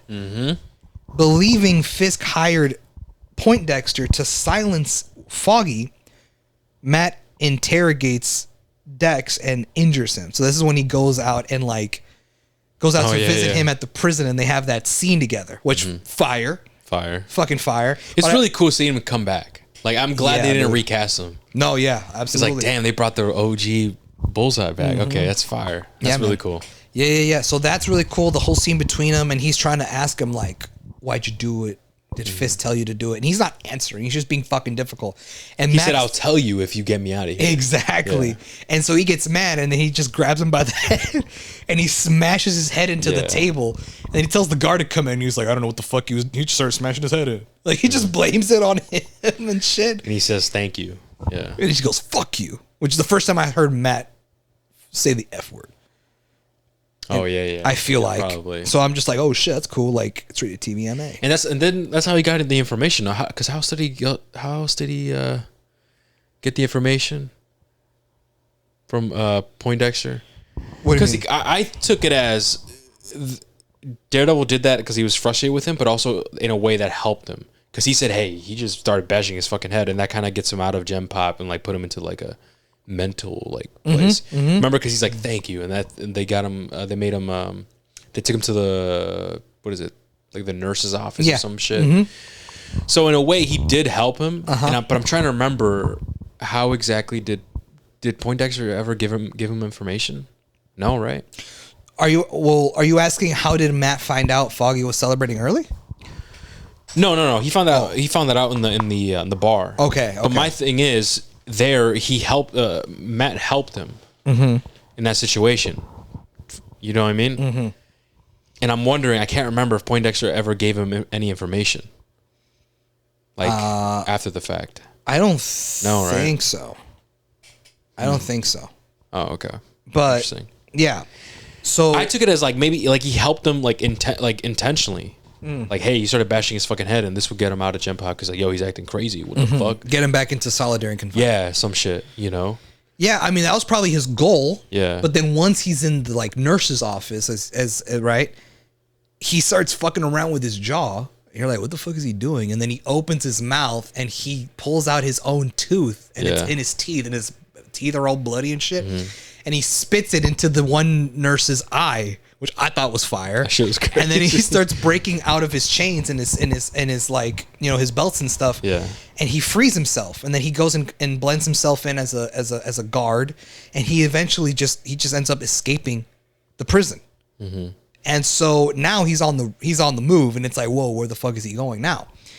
So from there, we now go to the ball, and Fisk blackmails Swordsman, right? The guy who plays Swordsman. Yeah. And who is the sword-wielding vigilante, right? He finds out that he's the vigilante, which, funny enough, even when we saw him in Hawkeye, they call him the vigilante. Like, he's the vigilante. He was in Hawkeye? Dude, I don't remember that. Yeah, bro. Remember, he's the... So Kate Bishop... so long ago. Do you remember Hawkeye? Kate Bishop had a mom. Her mom was played by Vera Farmiga, the actress Vera Farmiga, and she was dating this guy who's Swordsman. And the whole time we thought he was the villain, but it turns out that her mom was the one that was working with Fisk. Okay. And it turns out that the dude was actually a good guy. Okay. I don't know if you remember that. I know it was long ago. It was a long time ago. So he's in it. And here, Fisk is like, you're a vigilante. You're the swordsman. And he blackmails him. But here's the thing. Even in Hawkeye, they call him a vigilante. You're the vigilante swordsman. But like, I never saw Brody in a suit. You know what I mean? It's just every time I've seen him, it's just him in a nice ass like suit and tie. Like, but, like, didn't he have like a mask or something covering his face? I remember in Daredevil Born Again, Hav. Remember a guy was like talking. Remember those interviews, the street interviews. Some guy came up to the camera, like, yeah, look at this crazy vigilante, man. He's like with a sword, and like he shows the video. Look at this video I took of him, and I think it's him, like using his sword and like. I'm trying to. He looked like he was fencing type shit. Yeah, look. So this was him. Oh yeah. Anyway, so this is from the Hawkeye show. And I literally looked up Swordsman MCU, and I'm looking through Google Images. If he had a costume, we would have seen it by now. Like, this was never shown. Well, no, this looks like concept. Well, don't you remember that video clip I'm talking to you about? You know the street interviews throughout Daredevil. Right. There's a dude that's like, yeah, dude, we need more vigilantes, man. I haven't seen him in a while. Like, what happened to the swordsman? And like, he's like, check this out. Look at this video I took of him. And he shows. Oh, do you remember that? Oh, I remember. Yes. And he shows a video to the camera, and it's swordsman doing his sword shit. Like, and he was suited up. I couldn't tell. I couldn't tell. I might have to look back, but I do know what you're saying. Yeah. I do know what you're saying. I could saying. be wrong, but I couldn't tell if he had a full suit. But I remember, like, we saw him kind of in action a little bit. Yeah. Yeah. I mean, I just think it's funny that Fisk rules him out as like the vigilante, your swordsman. And it's like, I've never even seen him suit up before. And if anything, he's been a supporting actor or a cameo every time we've seen him in the MCU. So I just wish they used Tony Dalton more as swordsman throughout the MCU. I want to see more of him. I want to see swordsman in action because like, I haven't really seen him suit up or like help in any way. So I don't know, but regardless, Fisk sniffs him out. He knows he's a vigilante and he blackmails him and other socialites into supporting his port project. BB Urich, who is aware of Fisk's involvement with her uncle Ben Urich's murder, and this is a reveal because the whole time you're like, damn, she doesn't know. But then she finally tells Daniel, I know what he did. Or no, she tells the commissioner. He tells him, like, I know what he did. I know he murdered my uncle. And that's why I'm trying to take him down. And that's where you're like, oh, okay. So interesting. So she does know. And that's fire. And after that, she asks Commissioner Gallo to help bring down Fisk and the task force. Yeah. And she is like, all right, I can see what I can do, right? And then you get the implication they're going to work together. Matt deduces that Vanessa was the one that hired Dex to kill Foggy and then confronts her at the ball. Yeah. And asks her, like, why'd you do it? Blah, blah, blah. And they're talking back and forth. As Fisk starts to tell... Yeah, because they're dancing together and shit. And then he's like, can I take this dance? And just whips Vanessa out of Fisk's arms. That was crazy. I'm like, that's crazy work, bro. Yeah. No, what's cool... the scene that I really liked was when Fisk and Vanessa were dancing, and he knew that Daredevil could hear him, so he was just whispering or just talking normally in Vanessa's ear, but talking to Matt because he knew that. He's hearing exactly. Him. I like that. That was badass. I was that's cool fire. That's cool as fuck. And so, as Fisk starts to tell Heather that Matt is Daredevil, Poindexter arrives at the ball with a rifle, and points it at Fisk, and he's about to pull the trigger. But Matt realizes what's going on, and he jumps in front and takes the bullet for Fisk. That's crazy, man. And that's how episode 8 ends. Yeah. Now, I'm not going to lie. I like this episode. This episode was fire. Yeah. I felt like it focused up. No filler whatsoever. It felt like it moved the plot forward. Two things. One, I wished every episode was like this in this season. And two, going back to the theme of, damn, this show borrows a lot from season 3. We're once again at a ball or some sort of public gathering celebrating Fisk and Vanessa, just like season 3. Oh, yeah. Bullseye pulls up to try to kill Fisk and Vanessa, just like in season 3. The difference is he's not dressed in the red Daredevil costume. He's just dressed as like the guard suit. Yeah, you're right. You see what I mean? I made that connection. I was like, damn, bro. Right. This is like the 4th thing I've picked up that they've borrowed from season 3. It's like, holy shit, they're taking little things from season 3 and like redoing it here, rehashing it. And it felt the same way. That's true. So I'm like, what the fuck? Like, why are we doing this? Like, I don't know. That was something I picked up. I thought you would have picked it up. Dude, I forgot. I'm gonna be honest with you. I forgot, but no, you're right. Yeah, because he in season 3 he ends up attacking him with wearing the Daredevil suit. Yeah, I remember. It was they're getting married. Yes, that's what it was. It was like their wedding. Yeah, I remember that. That was pretty. At a public gathering in front of people, and he tries to kill him. Yeah. Here, they're at a public gathering in front of public people, and he tries to kill him. And it's like, oh my God, we're mirroring what's going on like 7 years ago. What the fuck are we doing? Yeah.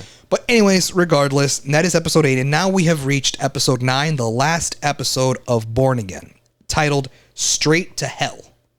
And this episode, I also thought was fire. Yeah, I like this episode. This one was really, really good. So the last 2 episodes I really liked because it felt more focused. And I thought it ended strong, in my opinion. you know. And it just sucks, man, because I wish that the other episodes kind of felt that way. I know, I agree. It's just some stuff that's like, okay, what are we doing here? Like, why are we doing this? Like the whole, I'm gonna be real, bro. What was the point of Muse, bro? Thank you. What was the point of Muse? Thank you. What was the point of White Tiger? That's what I'm saying. Like, what's going on here? What was the point of the only fire scene that we get with Punisher early on? Yeah. What was the point of any of this?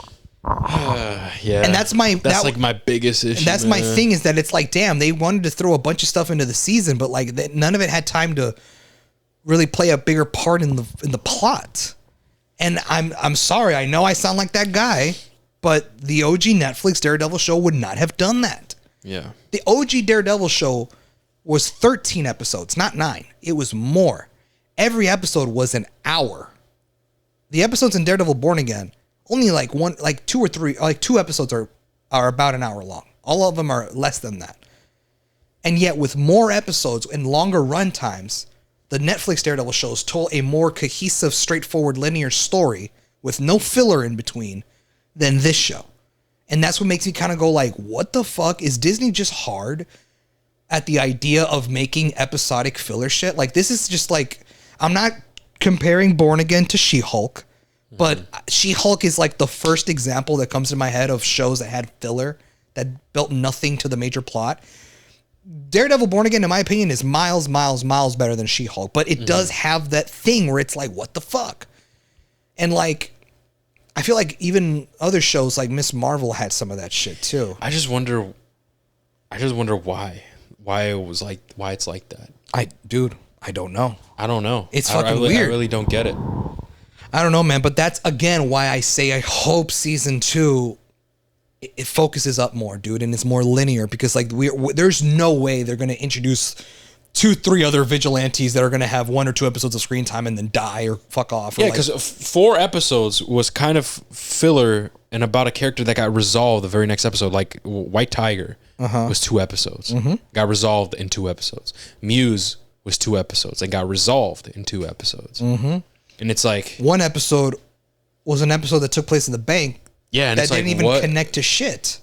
Yeah. And it's like, bro, what the fuck? Like, I wonder why. Like, what? I want to know the thought process. Like, dude, what was the point of that? I have no idea. I know that one thing that I do love from Marvel Studios is that ever since Phase 4, they started doing this thing where they would air a documentary on Disney Plus called The Making of Blank. And basically, it's like a documentary where they talk about the behind the scenes and the making of a Marvel project that just came out.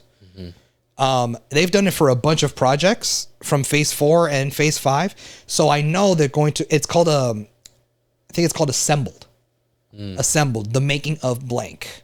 And I've seen a few. I've seen the making of X-Men 97, the making of Multiverse of Madness, Falcon and Winter Soldier, WandaVision. I've seen a few.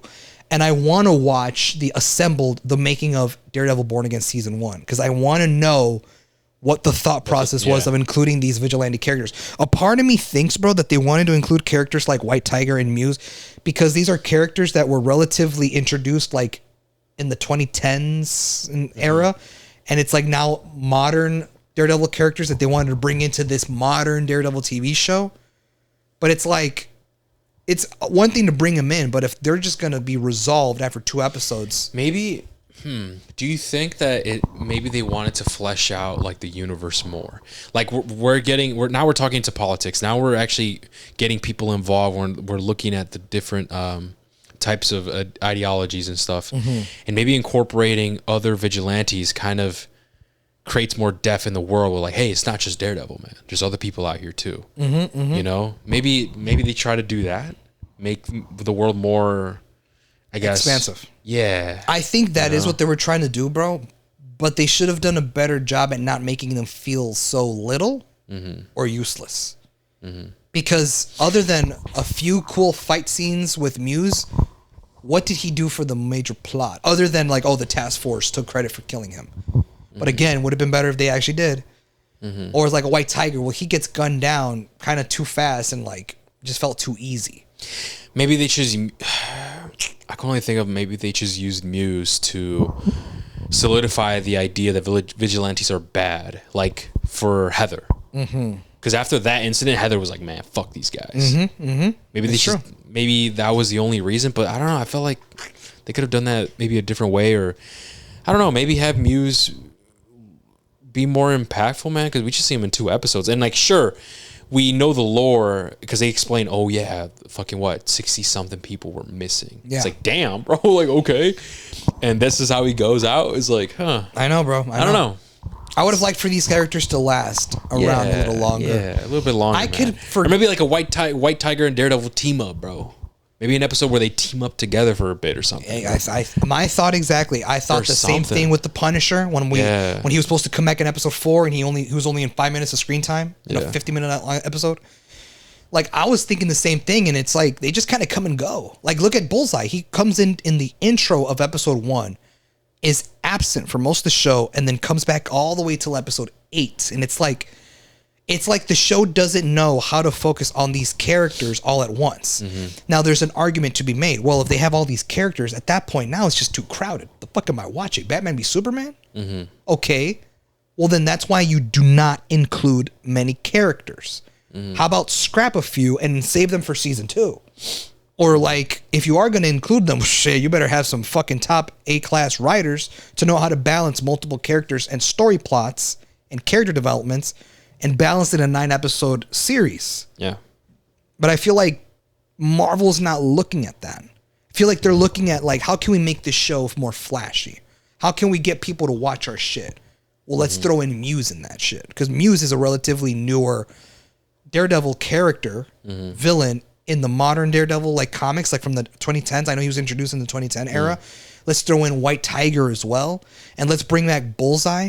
But like, if we're gonna bring back Bullseye, when are we gonna have time for White Tiger and Muse? Well, that's true. Well, let's just have him like in 2 episodes. And well, you know what? But we also want to bring back John Bernthal, sir. We want to bring back Punisher, Frank Castle. Fuck. Well, let's just have him have 1 scene in the entire show, like in the 4th episode, and have White Tiger just have 2 episodes of his own, and he moves to 2 episodes, and there you go. It's all even now. Everyone has 2 episodes, and it's like, bro, that's not how you tell a story, dog. Yeah. What are we? That's how comics work, but comics is not a TV show. You have to stop treating these TV shows like they're comic book issues. Like, just because it works in the comic book storyline, like comic issues and stuff, issue 1, issue 2, issue 3, does not work in episodic order. Like, it's like, that's not how it works. So it's just like, that's just kind of like the frustration that I have. No, yeah, that's very true, man. So it's like, I don't know, man. But these last 2 episodes, I think it did focus up. It did focus up. Sure. It did in a sense, I think the last 2 episodes saved it for me. Yeah, because I was like, damn, bro, is this show really gonna fucking go downhill? Like, it's not terrible. No, absolutely I don't think not. I would have rated this show like a 6. Nah. But it's like, fuck, man, I thought it would be better than this. But I think the last 2 episodes saved it for me and kind of boosted it up a point or 2, like, you know, fluctuated my rating a little bit. Thank God for these last 2 episodes. But yeah, with that being said, episode 9, Straight to Hell. So the episode opens up on a flashback 1.5 years earlier to the events that are happening right now. Vanessa goes and visits Dex at the prison, at the prison. At the prison, right? And asks him to kill Foggy, who is working on a case against her, which could expose her activities in Red Hook, which is that port, I believe, the port off by the sea that they want to use, right? In exchange for his old life. In the present, now we fast forward to the present time, Dex escapes the ball, and Murdoch is hospitalized from his gunshots. Fisk cuts off the power to New York City and orders Cashman to kill Matt, who escapes to his apartment, finding Castle. And this scene was fire because he escapes the hospital and pulls up while the lights are off, and pulls up and just sits down on his couch. Yeah, and he's like, "You're the last person I expect to be here." Yeah, that was. And then fucking Frank Castle's there. Yeah, and it's funny too because I'm like, "Oh shit!" Like, Brody cut his hair and shaved. Like, why did that happen, right? I don't know. I just saw a new look and I was like, interesting. I wonder when that happened. Would it have been better if because he has like the suit, he has the skull, like he came geared up in his suit. Ooh, are you gonna ask me if he kept his beard and like the long hair? I think that would have been coul. Yeah, right. That would have been badass.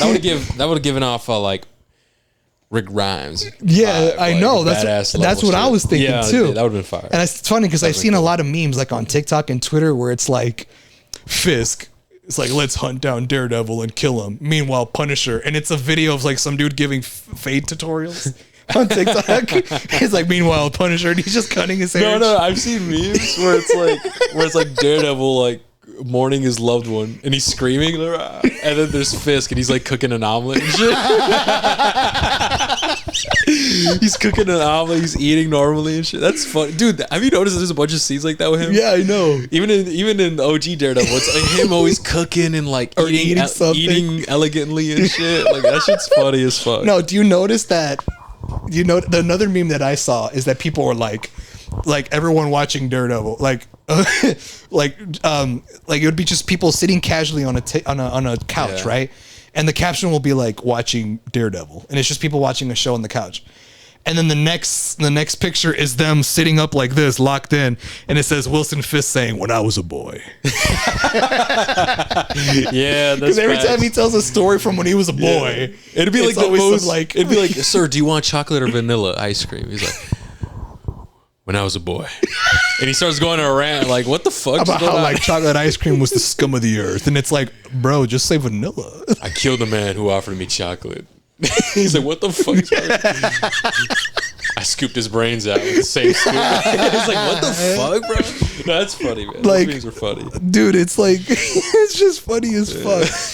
But a part of me would have wished he kept hit the long hair and beard in this. Oh scene. yeah, that would have been badass. But regardless, Castle's there waiting for him, and you're like, whoa, why are you here? But I mean, I'm not too mad because I love Frank Castle. I love John Bernthal, and his dynamic with Matt Murdock is fire. Yeah. And then eventually, you know, he uses his Daredevil hearing, and he's like, "Fuck, they're here," and he runs off to go change, right? And then, are you gonna mention? What? So Daredevil's like, "Oh, they're coming," and he gets up. He still has his hospital gown. Yeah. He's about to go change, and then Frank Castle's like, "What? You're not gonna do this with your ass hanging out?"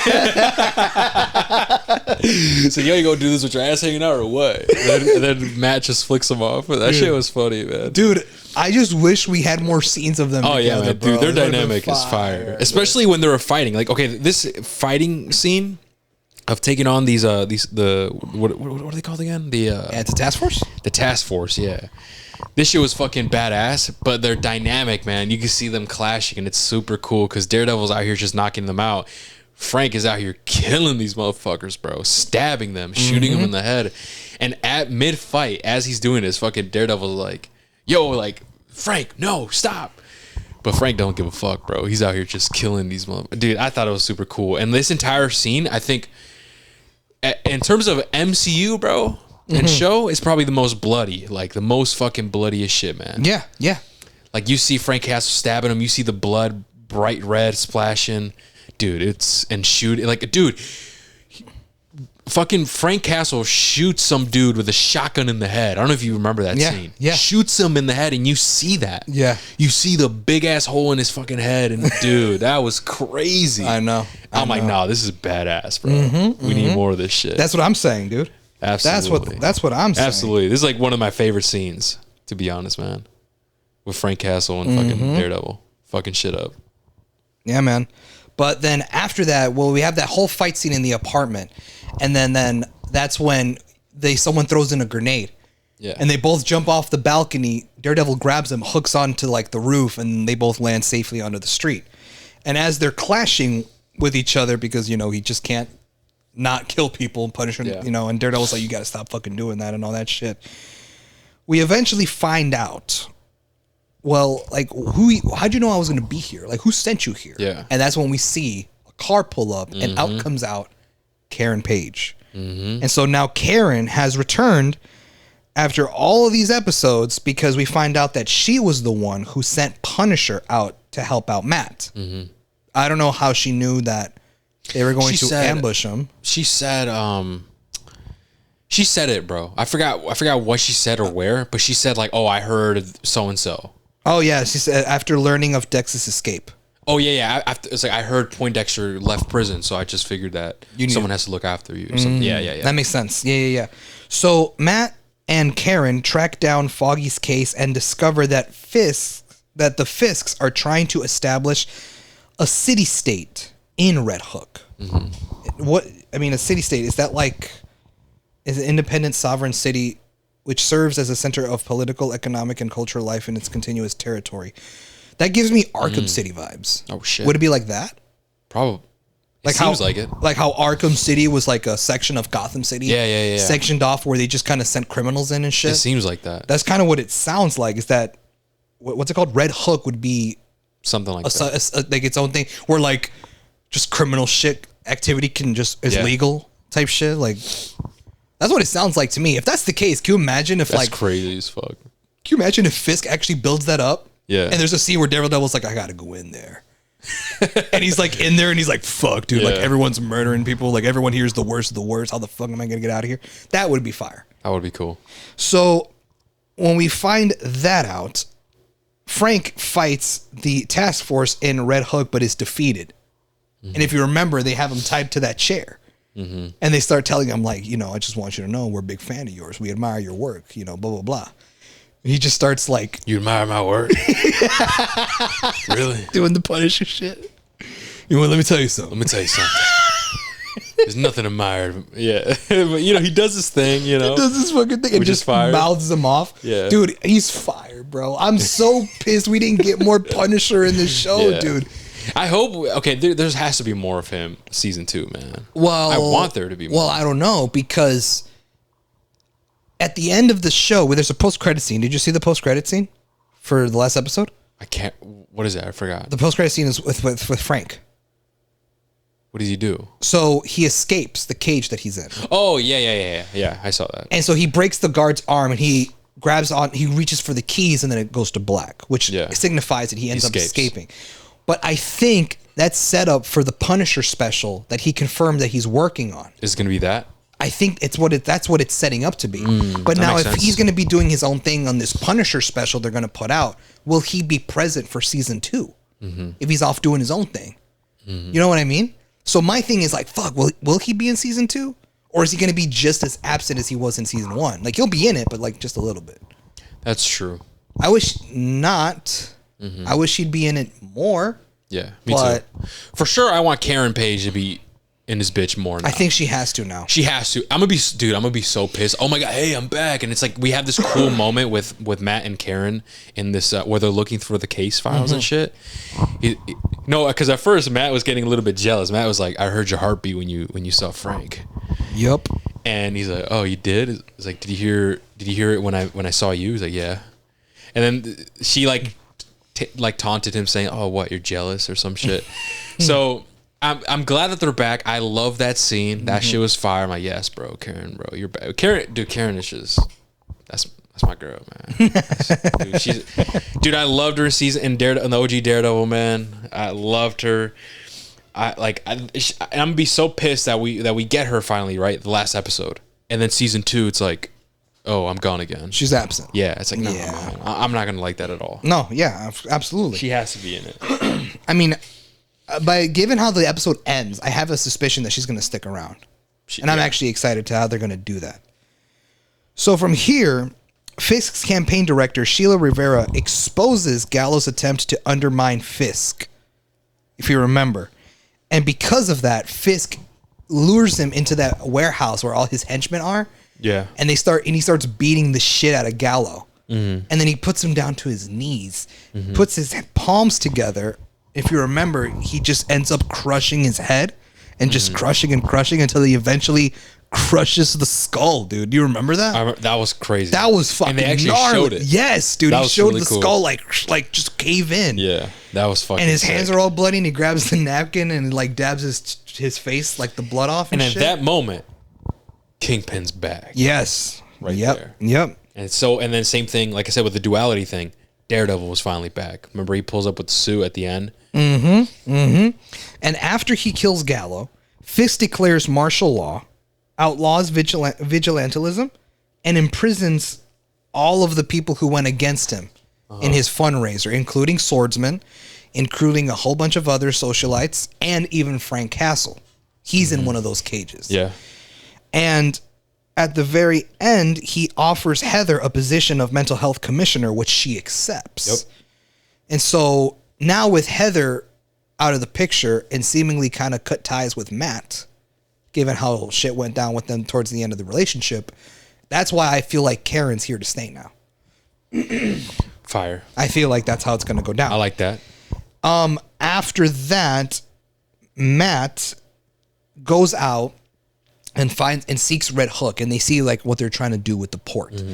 And he tells Karen, like, this is too big for us. Like, I don't know if we're going to be able to take it down. And she's like, well, what do you think we need? And he's like, We need an army. An army.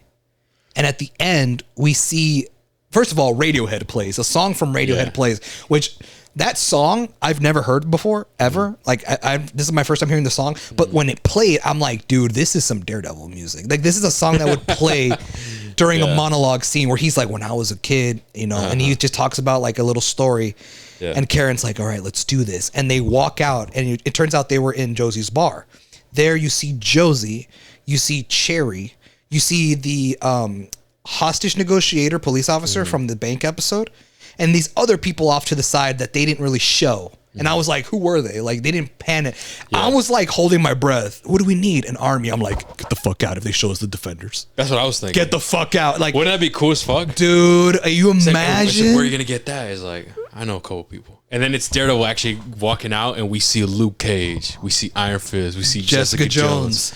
That would have been so cool. That would have been like the best reveal, bro. Dude, I'm like, dude, no fucking way. Yes, dude, that would have been fucking fire. That would have been so fucking cool, bro. And so, but we unfortunately don't get that. Yeah, no. Instead, it's just him, Karen, Josie, Cherry, Officer Kim, and a few other honest police officers. And we get that scene where like it zooms in through the window and it's just Daredevil standing there, and then it just cuts to credits. And that is how the last episode ends. Do you think we'll see the Defenders, man? Do you think we'll get Luke Cage back, Jessica Jones back in season 2 or something? I don't know, man. It would be fire. I feel like the best way to build hype for a season 2 would have been showing them here. Absolutely. After him saying, we we needed an army. Like, this would have been perfect. And that's what I was expecting. Yeah. I'm gonna be honest with you, man. I'm not gonna lie. When he said that, I was like, I know where this is going. And I was kind of disappointed. I ain't gonna lie. I was disappointed with the reveal. Yeah. Because it's like, fuck. It's just the characters we met in this. Yeah, you know, it's like, man, I was really hoping it was going to be the Defenders, man. Dude, that would have been fire, and it's like, dude, holy shit, the Defender, everyone else is canon. Yeah. It's like, that's fucking lit, dude. Oh my God, dude. Fucking imagine. They have to be canon, bro. They have to be. Well, yeah, I mean, if everything else is, but it's like, unless they get brought, like, what does it matter if it's canon if they don't get shown again? Like, that's true. Daredevil's back. He had his own show. He just had his first season just wrapped. Season 2 is currently filming and on the way.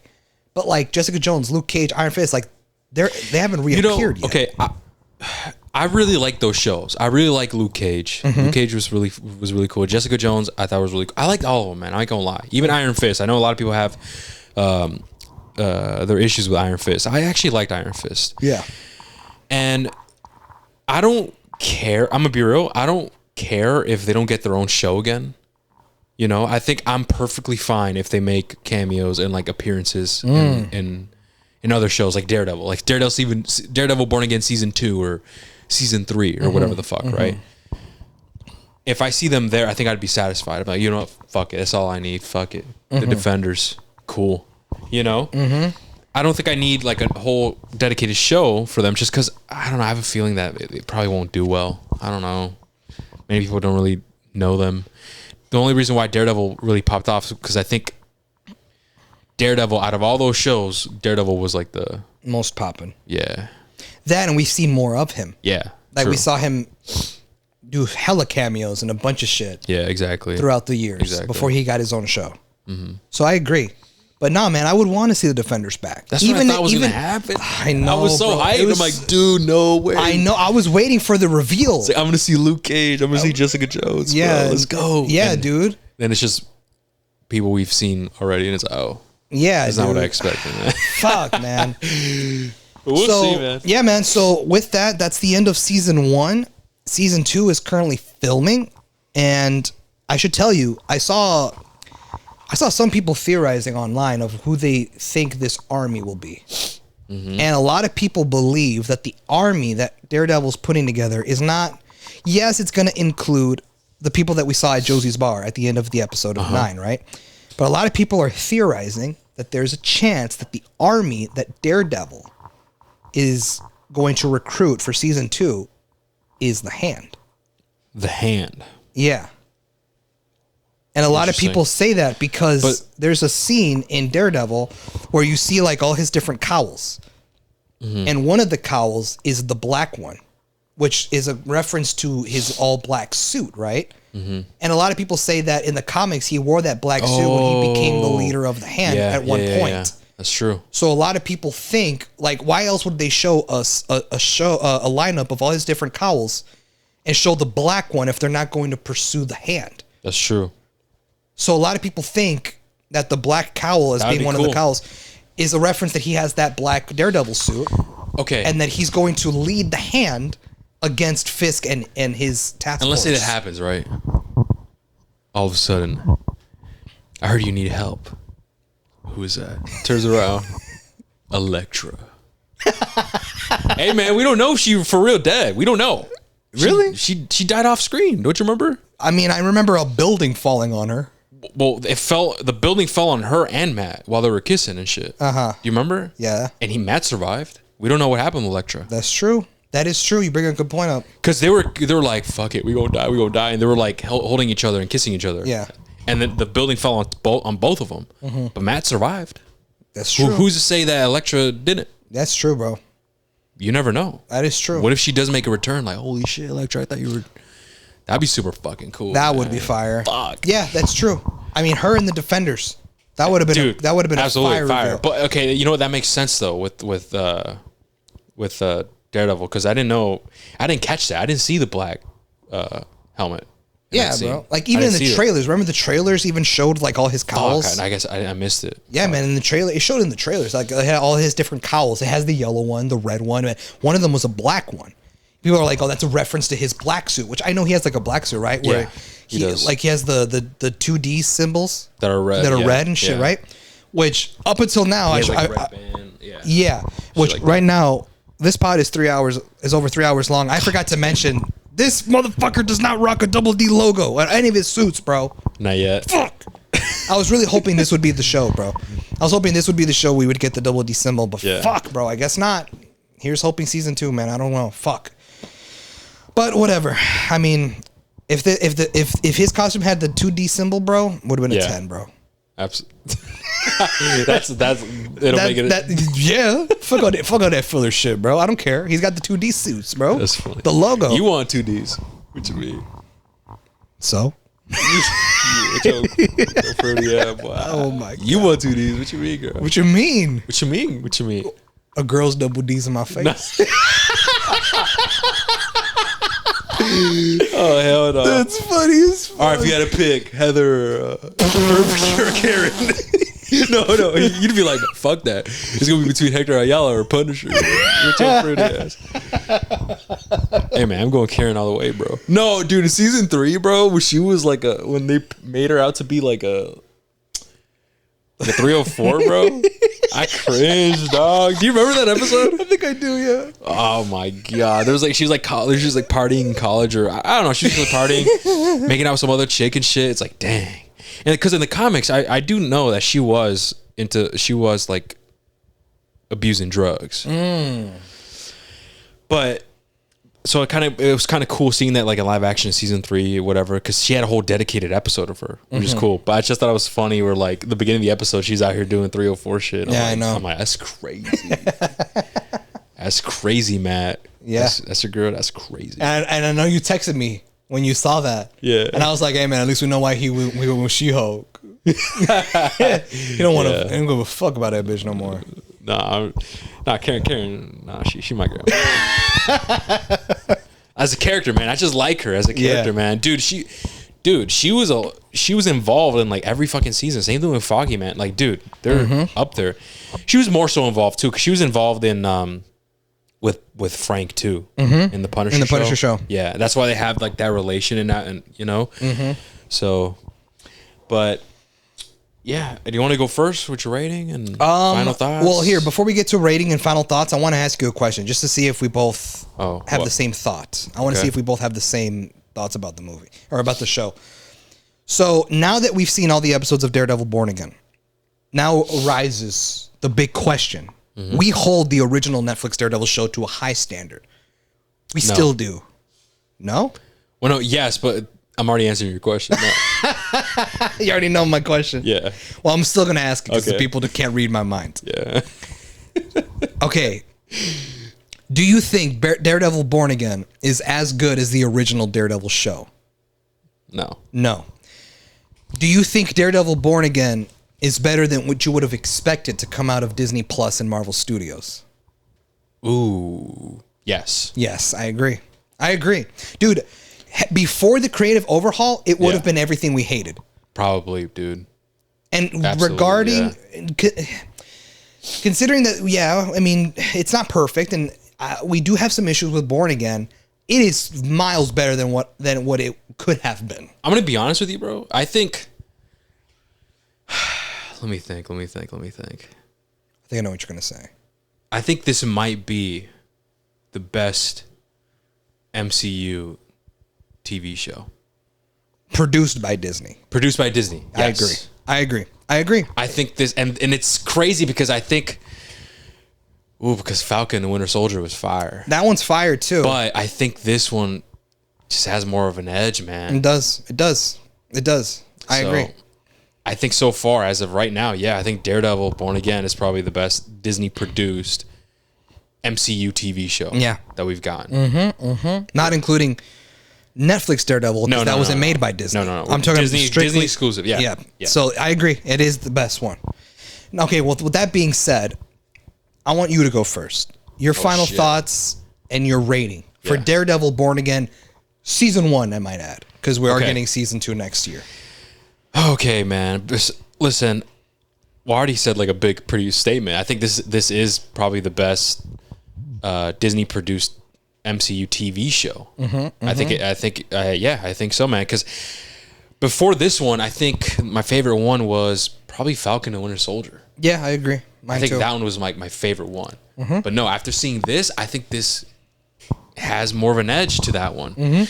So I definitely put it up there. I don't think this season 1 Daredevil Born Again is up there with the OG Daredevil. I don't think so. Just because the OG Daredevil, everything was more focused. Everything had meaning. Every episode did not feel like a filler. Every episode actually led to something, and it had meaning. Even those episodes that, like for example, like season 3, a whole episode kind of dedicated to Karen. Even that was still more intriguing and more powerful. You know what I mean? More impactful. And it kind of makes sense because I follow the season 1 showrunner of Daredevil, and he was answering questions and stuff. And I think one of the things he said was because how limited they were with money and shit, that they really had to focus on the story and the writing and the dialogue because they didn't have the money to do flashy gimmicks. That's what he said. And I'm like, dude, that totally makes sense as to why I think the OG Daredevil has superior dialogue and superior character arcs and plot, to be honest.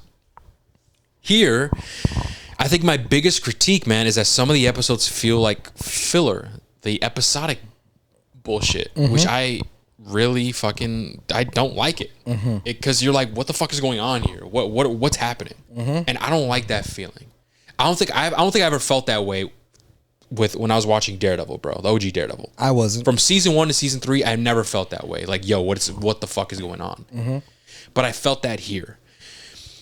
Even though I felt that in those specific episodes, like what you said, there are still some dope ass fucking gems in there. That's like, yo, this is fire. We need more of this. There are some moments where actually some of the dialogue felt like old Daredevil, you know? I agree. But I think that's my biggest critique, man. I'm gonna be honest with you. I think that's my biggest fucking critique. Everything else I think was almost there with in terms of OG Daredevil. With that being said, I think I'm gonna give this season 1 of Daredevil Born Again, man. I think I'm gonna give it an 8. I think it's an 8 out of 10. Okay. I think I'm right there.